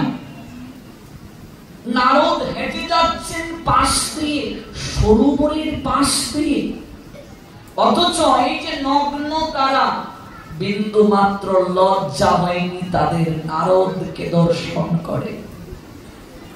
বস্ত্র কেন দিয়েছেন? শরীরে আবৃত করার জন্য। তো শরীর আবৃত কেন করব? লজ্জা ঢাকার জন্য। তো আজকাল দেখবে মানুষ যত লজ্জাহীন হতে পারে, এই বর্তমান সমাজ তাকে বড় সাহসী বলে। দেখবে নিউজ হয়, সংবাদ পত্রিকায় নিউজ হয় যে অমুক নায়িকা সাহসিকতার পরিচয় দিলেন। সাহসিকতা মানে কি? কাপড় খোলা সাহসিকতা। যে যত কাপড় খুলতে পারে তার তত জনপ্রিয়তা। অথচ যেখানে কাপড় দেয়া হলো শরীরকে ঢেকে রাখার জন্য, আজকাল আমরা সেই 12 হাত শাড়ি দ্বারাও যথাযথভাবে শরীরকে ঢাকতে পারি না। আমাদের বয়সী ছেলেরা জিন্স প্যান্ট কিনে সেখানে 4-5 জায়গায় ছিদ্র ছিদ্র, এটা নাকি স্টাইল। আমি দেখি আর অবাক হই, এগুলো স্টাইল। সারা প্যান্ট পরা নাকি স্টাইল। গোবিন্দ চুল দিয়েছেন কালো, আমি এটাকে পাঠার মতো আমি চুল করতেছি, এরকম দড়িবলা চুল করছি, এটা নাকি স্টাইল। এটাকে স্মার্ট বলে না। সর্ব অবস্থায় যে নিজেকে মানিয়ে নিতে পারে সেই হলো স্মার্ট। আমরা স্মার্ট মানে বুঝি কি? উলঙ্গ হওয়া। দেখো উলঙ্গতার পরিণাম কি? নারদ পাশ দিয়ে হেঁটে যাচ্ছেন, অথচ বিন্দু মাত্র লজ্জা কুবেরের দুই পুত্রের হলো না। ওরা মাতাল হয়ে বেশ্যাসনে জল ক্রীড়া করছে, প্রণাম পর্যন্ত দিল না। দেবর্ষি নারদ উত্তম অধিকারী সাধু, তার গায়ের বাতাস যদি কারো শরীরে লাগে, সেই ব্যক্তির হৃদয় মাঝেও কৃষ্ণ প্রেম লাভ হয়ে যায়। এরকম একজন উত্তম অধিকারী সাধু, বিনা বাজিয়ে তিনি সর্বত্র গমন করেন, লীলা করে জগৎকে শিক্ষা প্রদান করেন। তিনি পাশ দিয়ে হেঁটে যাচ্ছেন, অথচ কুবেরের দুই পুত্র প্রণাম দিল না। প্রসঙ্গটা কি ছিল? বৈষ্ণব দেখিয়া যে নানুয়ায় মুন্ড, সেই মুন্ড পরে গিয়া নরকের কুণ্ড। সাধু দর্শন করে যারা প্রণাম দেয় না, ভগবানের মন্দিরে এসে যারা ভগবানকে প্রণাম দেয় না, কৃপণতা করে, তাদের গতি কি হয় দেখো। এগুলো কি আমার বানানো গল্প না ভাগবতের লীলা? ভাগবতের লীলা। নারদ তখন দাঁড়িয়ে দাঁড়িয়ে বলছেন, ছি ছি, আজকে তোদের এই পরিণতি, তোদের তো এই দেবলোকে থাকার আর কোন অধিকার নেই রে। তোরা সব যোগ্যতা হারিয়ে ফেলেছিস। তোরা অর্থ সম্পদ পেলি, এই অর্থের যথাযথ প্রয়োগ না করে এই অর্থ দিয়ে তোরা অসৎ কার্য করছিস।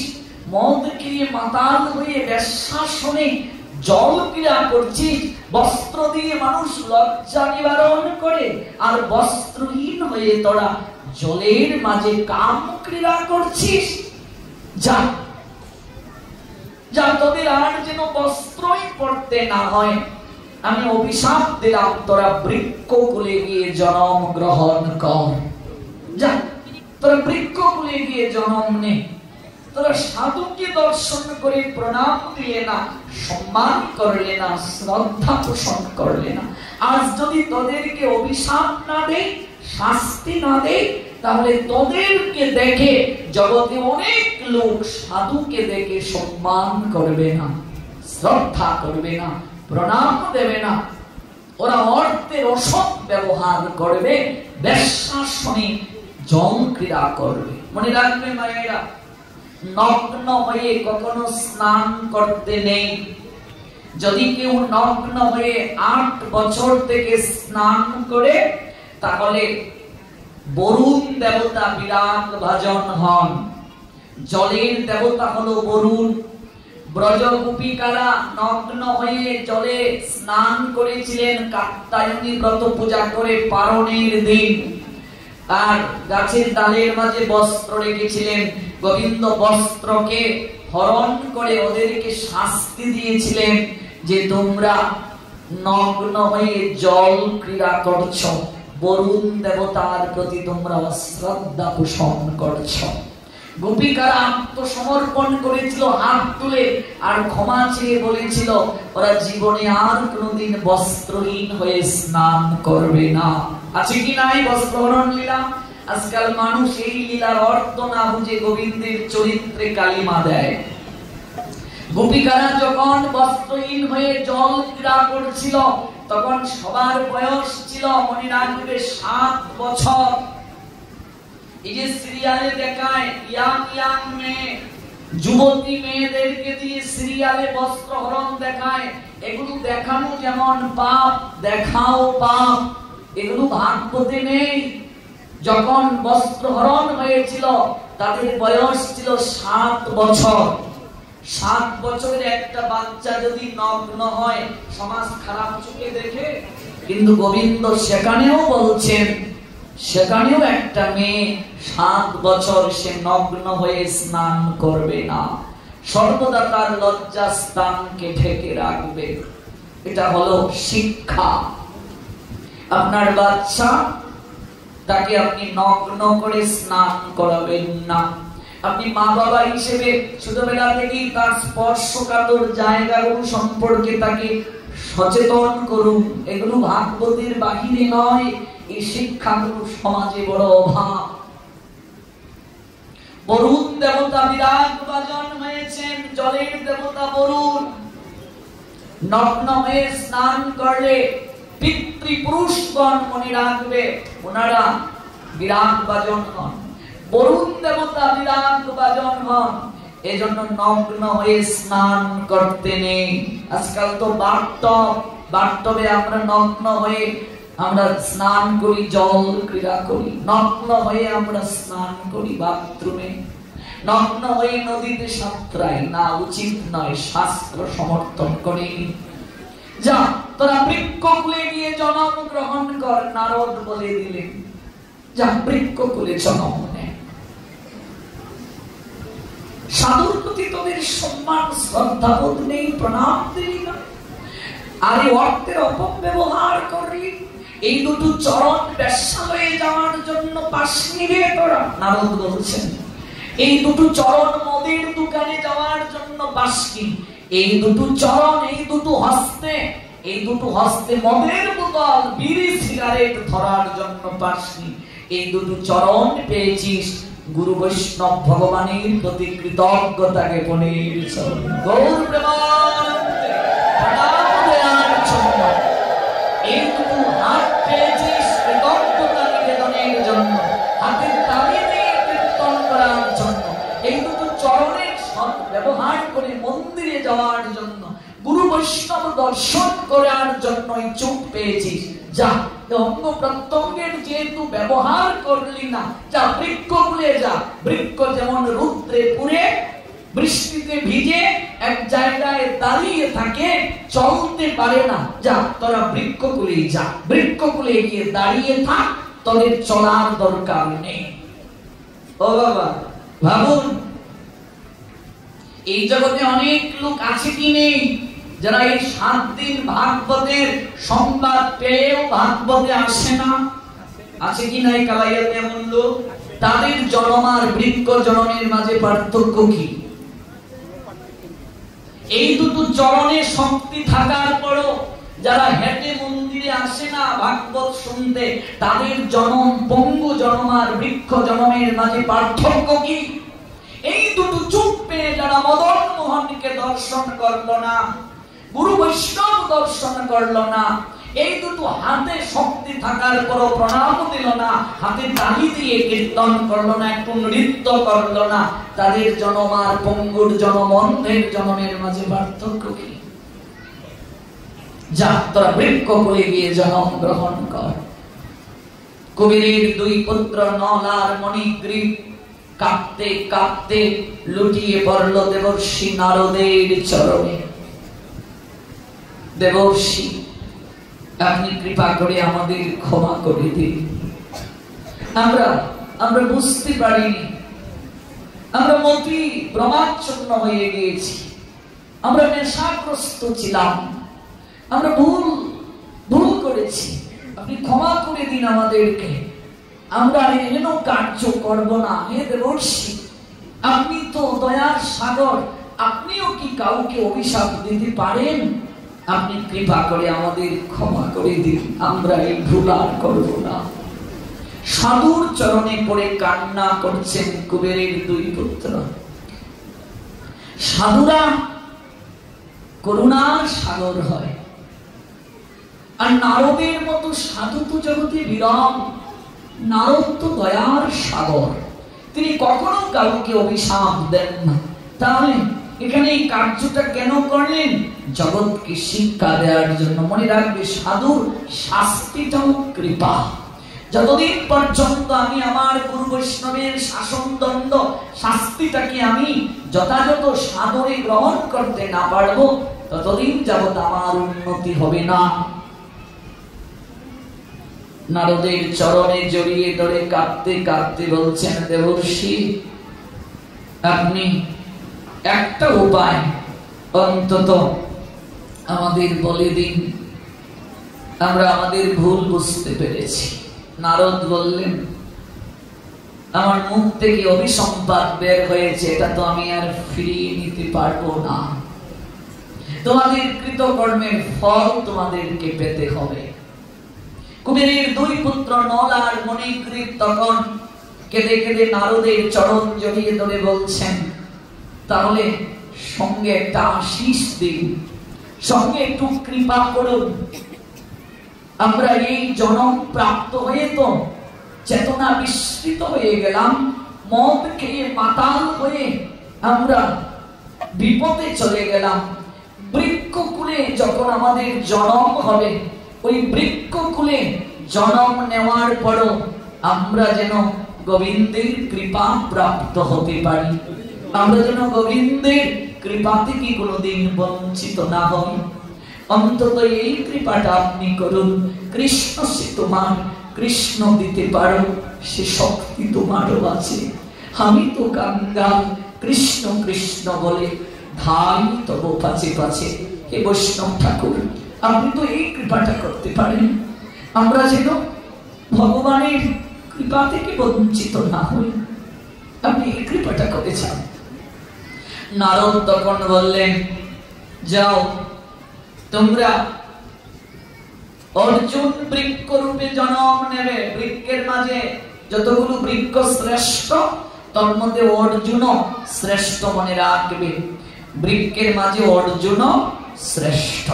যা, অর্জুন বৃক্ষকুলে জন্ম গ্রহণ কর। তুলসী যেমন শ্রেষ্ঠ, নিম যেমন শ্রেষ্ঠ, অর্জুন মনে রাখবে ঔষধির গুণ থেকেও চিকিৎসা শাস্ত্রে শ্রেষ্ঠ। তমাল বৃক্ষ শ্রেষ্ঠ, অর্জুন বৃক্ষ শ্রেষ্ঠ, আয়ুর্বেদ শাস্ত্র মতে শ্রেষ্ঠ। যা,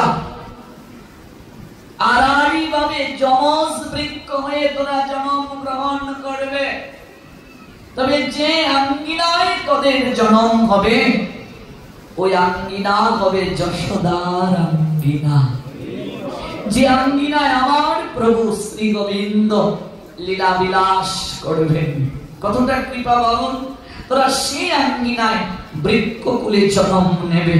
বাবা মা অনুভব করো কত সৌভাগ্য।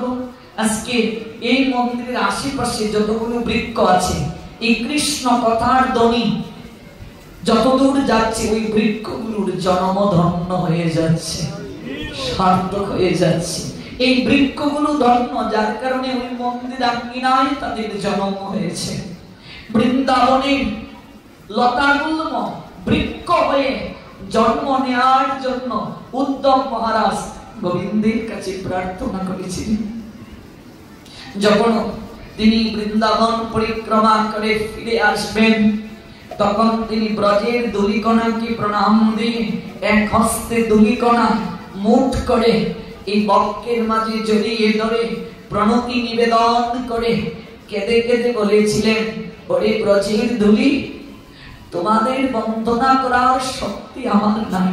আমি দেবগুরু বৃহস্পতির শিষ্য, আমার মাঝে পাণ্ডিত্যের অহংকার ছিল, জ্ঞানের অহংকার ছিল, কিন্তু এই বৃন্দাবনে এসে ওই ধূলিকণায় গড়াগড়ি খেয়ে আমার সকল অহংকার দূর হয়ে গেল।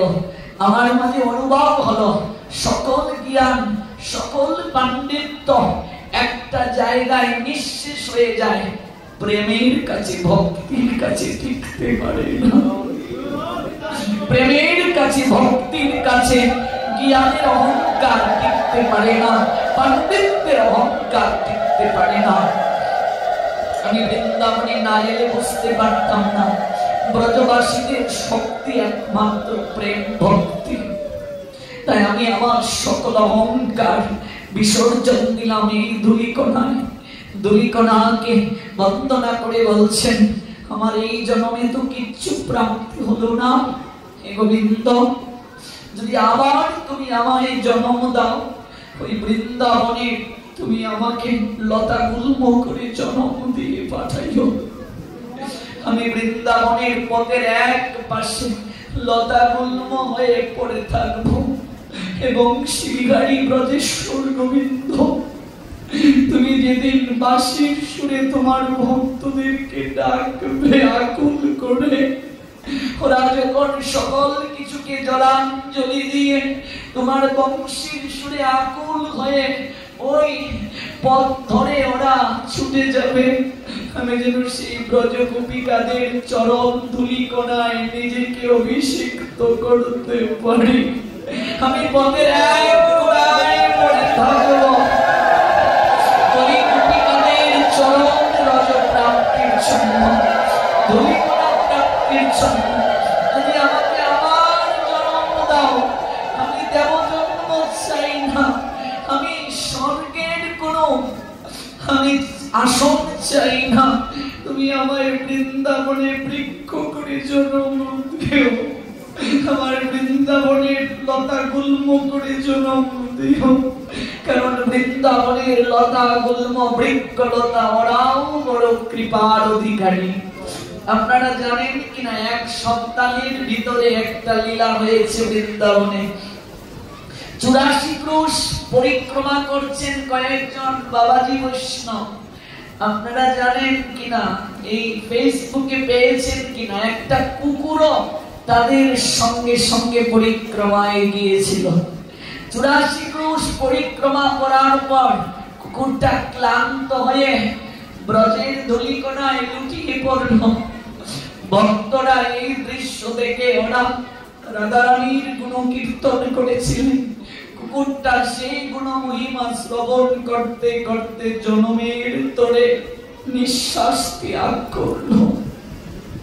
ওই কুকুরটাকে বৈষ্ণবগণ প্রণাম দিয়ে কুলে করে যমুনার তীরে সমাধি দিয়েছিল। ভাবুন, দেবতা জন্ম কি এই জন্ম থেকে শ্রেষ্ঠ বাবা? যদি কুকুর কুলে, পশু পাখি কীট পতঙ্গ কুলেও জন্ম হয়, যেন বৃন্দাবনে জন্ম হয়, যেন ব্রজের লতার হয়ে জন্ম হয়। যদি কুকুর কুলে জন্ম দাও, বৈষ্ণব গৃহে জন্ম দিও, সাধুর গৃহে জন্ম দিও, যেন তোমার অধরামৃত পেতে পারি, যেন তোমার অবৈধ কি চরণ ধুলি প্রাপ্ত হতে পারি। উদ্ধবের এই প্রার্থনাটা ছিল। কুবেরের দুই পুত্র কেঁদে কেঁদে নারদ চরণে লুটিয়ে পড়ে বলছেন, দেবর্ষি, এত অভিশাপ নয় দেবর্ষি, এত আশীর্বাদ, এত কৃপা, এত কৃপা যে আঙ্গিনায় প্রভু লীলা বিলাস করবেন, সে আঙ্গিনায় যদি আমাদের অর্জুন বৃক্ষ হয়ে জন্ম হয়, এর থেকে শ্রেষ্ঠ কৃপা জীবনে কি প্রাপ্তি হতে পারে? আমরা এই অভিশাপ রূপ আশীর্বাদকে সাদরে গ্রহণ করলাম। কিন্তু দেবর্ষি একটিবার বলেছেন, ওই বৃক্ষকুল থেকে আমাদের মুক্তি কি করে হবে? আমরা আমাদের জীবন দশায় এই দুটো চরণ পেয়ে চরণের সৎ ব্যবহার করলাম না, আজকে বৃক্ষকুলে জন্ম আমাদের হবে।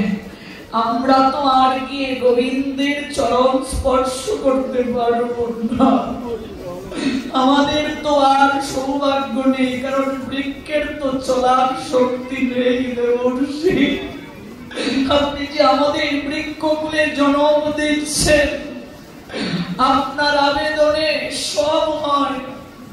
আমরা প্রার্থনা করছি, আপনি একটু গোবিন্দকে আবেদন জানাবেন, তিনি যেন কৃপা করে আমাদের কাছে এসে তার চরণ দ্বারা আমাদেরকে কৃপা অভিষিক্ত করেন।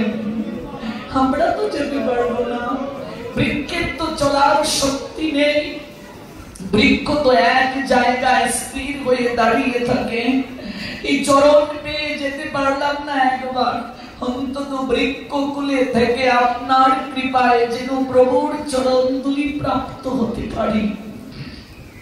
নারদ দেখছেন কুবেরের দুই পুত্র কাঁদছে। মারে, মনে রাখবে, নয়নের জল ব্যতীত কিচ্ছু প্রাপ্তি সম্ভব নয়। এই জন্য আমাদের দেওয়ার কোনো সম্বল নাই, শুধু নয়নের জল। গুরু বৈষ্ণব ভগবানের চরণে এটাই দেবে, এর থেকে শ্রেষ্ঠ অঞ্জলি আর হতে পারে না। নারদ চরণে পড়ে অজুর দ্বারাই কাঁদছে কুবেরের দুই পুত্র। নারদ বলছেন, নয়নের জল মুছে ফেলো, যাও, কৃপা করলাম।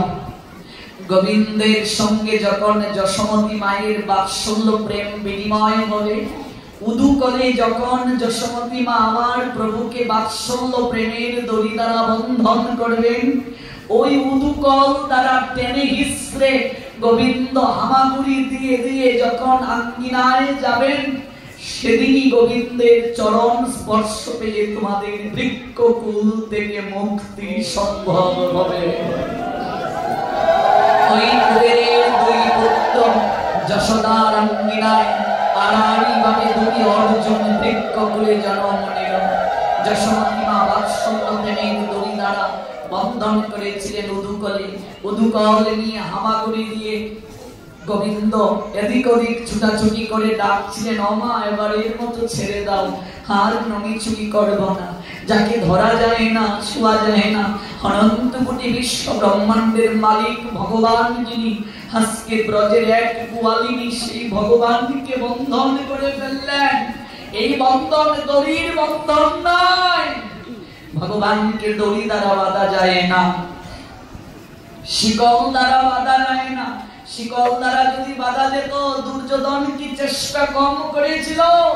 সন্ধির প্রস্তাব নিয়ে গোবিন্দ গিয়েছিলেন, শিকল পরিয়ে কারাগারে ঢুকিয়ে দরজাটা বন্ধ করে যখন দুর্যোধন বাইরে এলো, তাকিয়ে দেখছে গোবিন্দ কারাগারে না, নিজেই কারাগারে আছে।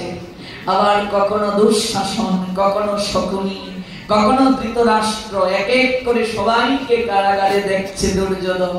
গোবিন্দ বলছেন, ওরে মূর্খ, তুই আমায় বন্দী করবি, তুই আমায় কারাগারে বন্দী করবি? এই সংসারটাই তো কারাগার।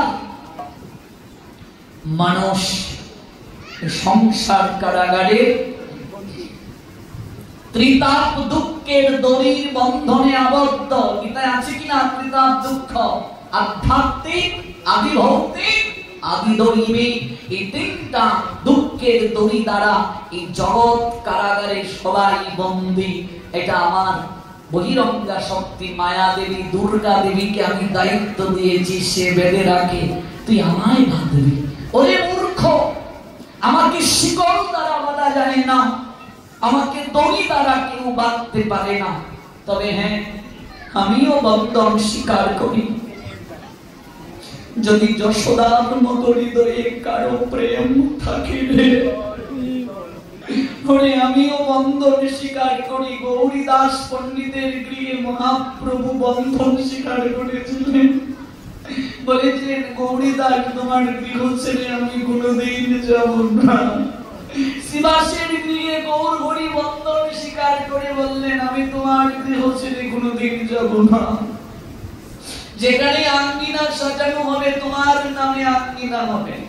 রাঘবের ভবনে বন্ধন স্বীকার করেছিলেন মহাপ্রভু।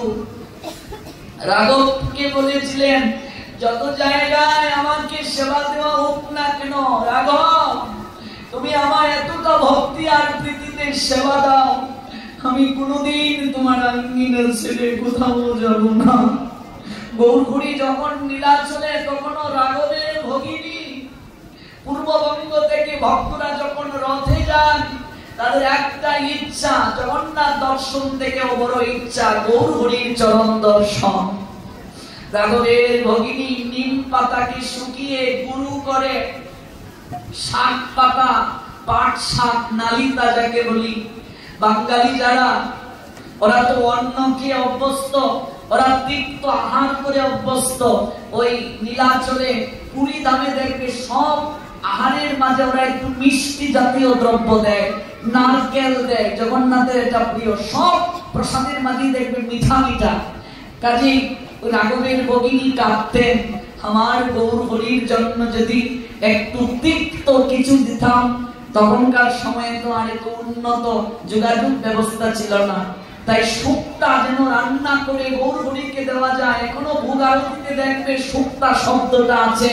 শুক্তা ছাড়া, শাক ছাড়া গৌর হরির সেবা সম্পূর্ণ হয় না। রাঘবের ভগিনী পাট শাকগুলোকে রোদে শুকিয়ে গুঁড়া করে, নিম পাতা রোদে শুকিয়ে গুঁড়া করে পুতলিতে বেঁধে কেঁদে কেঁদে জগদানন্দ পণ্ডিতের হাতে দিয়ে বলতো, এই শুক্তার দ্রব্যগুলো আমার মহাপ্রভুর কাছে গিয়ে দেবে। জগদানন্দ পণ্ডিত তিনি নীলাচল থেকে সচিমানির জন্য একটা শাড়ি নিয়ে আসতেন। সন্ন্যাসীর বড় গৌর হরি মাতৃ সেবা করেছেন, মায়ের সেবা বন্ধ করেননি। আজকাল ফুসকে সাধু কিছু আছে, ঢেকুর দিলে মাছের জুলের গন্ধ বের হবে, একটু হরিনাম করে নিরামিষ খায়, তারা বলে বাপ মার সেবার দরকার নাই, মা বাপের সেবা ঋণ সুদ হয়ে গেছে। এত সহজ সাধু হওয়া, বৈষ্ণব হওয়া, কৃষ্ণ ভক্ত হওয়া। জগদানন্দ পণ্ডিতকে দিয়ে শাড়ি পাঠাতেন সচিবাইয়ের জন্য। ওই জগদানন্দ পণ্ডিতের হাতে রাঘবের ভগিনী শুক্তার জন্য এগুলো দিয়ে দিতেন। প্রভুকে যখন নিয়ে দিত, প্রভুর নয়ন বেয়ে জল ঝরঝর করে পড়ত। তিনি ভাবতেন, এই যে গুড়া শুকিয়ে গেছে, মা শাকগুলো তো শুকিয়ে গেছে, গুড়া করে দিয়েছে, কিন্তু প্রভু হাতে নিয়ে কাঁদতেন, নয়নের জল ঝরঝর করে পড়ত। জগদানন্দ পণ্ডিত বলতেন, প্রভু তুমি কাঁদছো কেন? প্রভু বলতেন, রাঘবের ভগিনীর কত প্রেম আর ভক্তি এর মাঝে মাখানো আছে জগদানন্দ, তুমি হয়তো দেখতে পাচ্ছ না, কিন্তু আমি দেখতে পাচ্ছি। এগুলো তৈরি করতে আমার ভক্ত কতটা প্রেমার ভক্তি মাখিয়ে দিয়েছে, কতটা কেঁদেছে, কতটা নয়নের জল মিশিয়ে দিয়েছে। আমি কেবল ভক্তের প্রীতি ভক্তি, আমি কেবল তার নয়নের জলটুকুই গ্রহণ করি। এই নাম প্রেম, এই নাম ভক্তি। পারে সব দেয়া হয়ে যায়, আমরা সব দিতে পারি, মনটা দিতে পারি না। মন দিলে মদন মোহনকে পাওয়া হয়ে যায়। ভগবান আমাদের একটা কথা বলে বিপদে ফেলে দিলেন। ভগবান যদি বলতেন আমায় একটা মন্দির বানিয়ে দিলে আমায় পাবে, জগতে কত লোক ভগবানকে পেয়ে যেত। ভগবান যদি বলতেন আমায় মহোৎসবে প্রতি বছর চালের বস্তা ডালের বস্তা দিলে আমায় পেয়ে যেতে, 56 ব্যঞ্জন দিলে আমায় পেয়ে যেতে, সবাই ভগবানকে পেত। ভগবান অর্জুনকে সব কথা বলে, অর্জুনকে উদ্দেশ্য করে আমাদের সবাইকে একটা কথা বলে বিপদে ফেলে দিলেন। ভগবান বললেন মন মনা ভব, অর্জুন কিচ্ছু নয়, তোমার মনটা কেবল আমায় দাও। গোবিন্দ তুমি তো এটা বলে কোনো বিপদে ফেলে দিলে, এত কিছু জগতে থাকতে তুমি মনটা চাইলে। আমরা সব দিতে পারি কিন্তু গোবিন্দকে মন দিতে পারি না। আমরা সব দিতে পারি রে মা, কিন্তু হৃদয়ের ভক্তি আর প্রেমটা তাকে দিতে পারি না। বুকে হাত দিয়ে বলো, সন্তানকে যতটা ভালোবাসো তার থেকে আরো অনেক অনেক অনেক গুণ, কোটি কোটি গুণ ভালোবাসা গোবিন্দকে দেয়া দরকার। বুকে হাত দিয়ে বলো, সন্তানকে যতটা ভালোবাসো সেই ভালোবাসাটাও কি গোবিন্দকে দিতে পেরেছ? স্ত্রীকে যতটা ভালোবাসো সেই ভালোবাসাটাও কি গোবিন্দকে দিতে পেরেছ?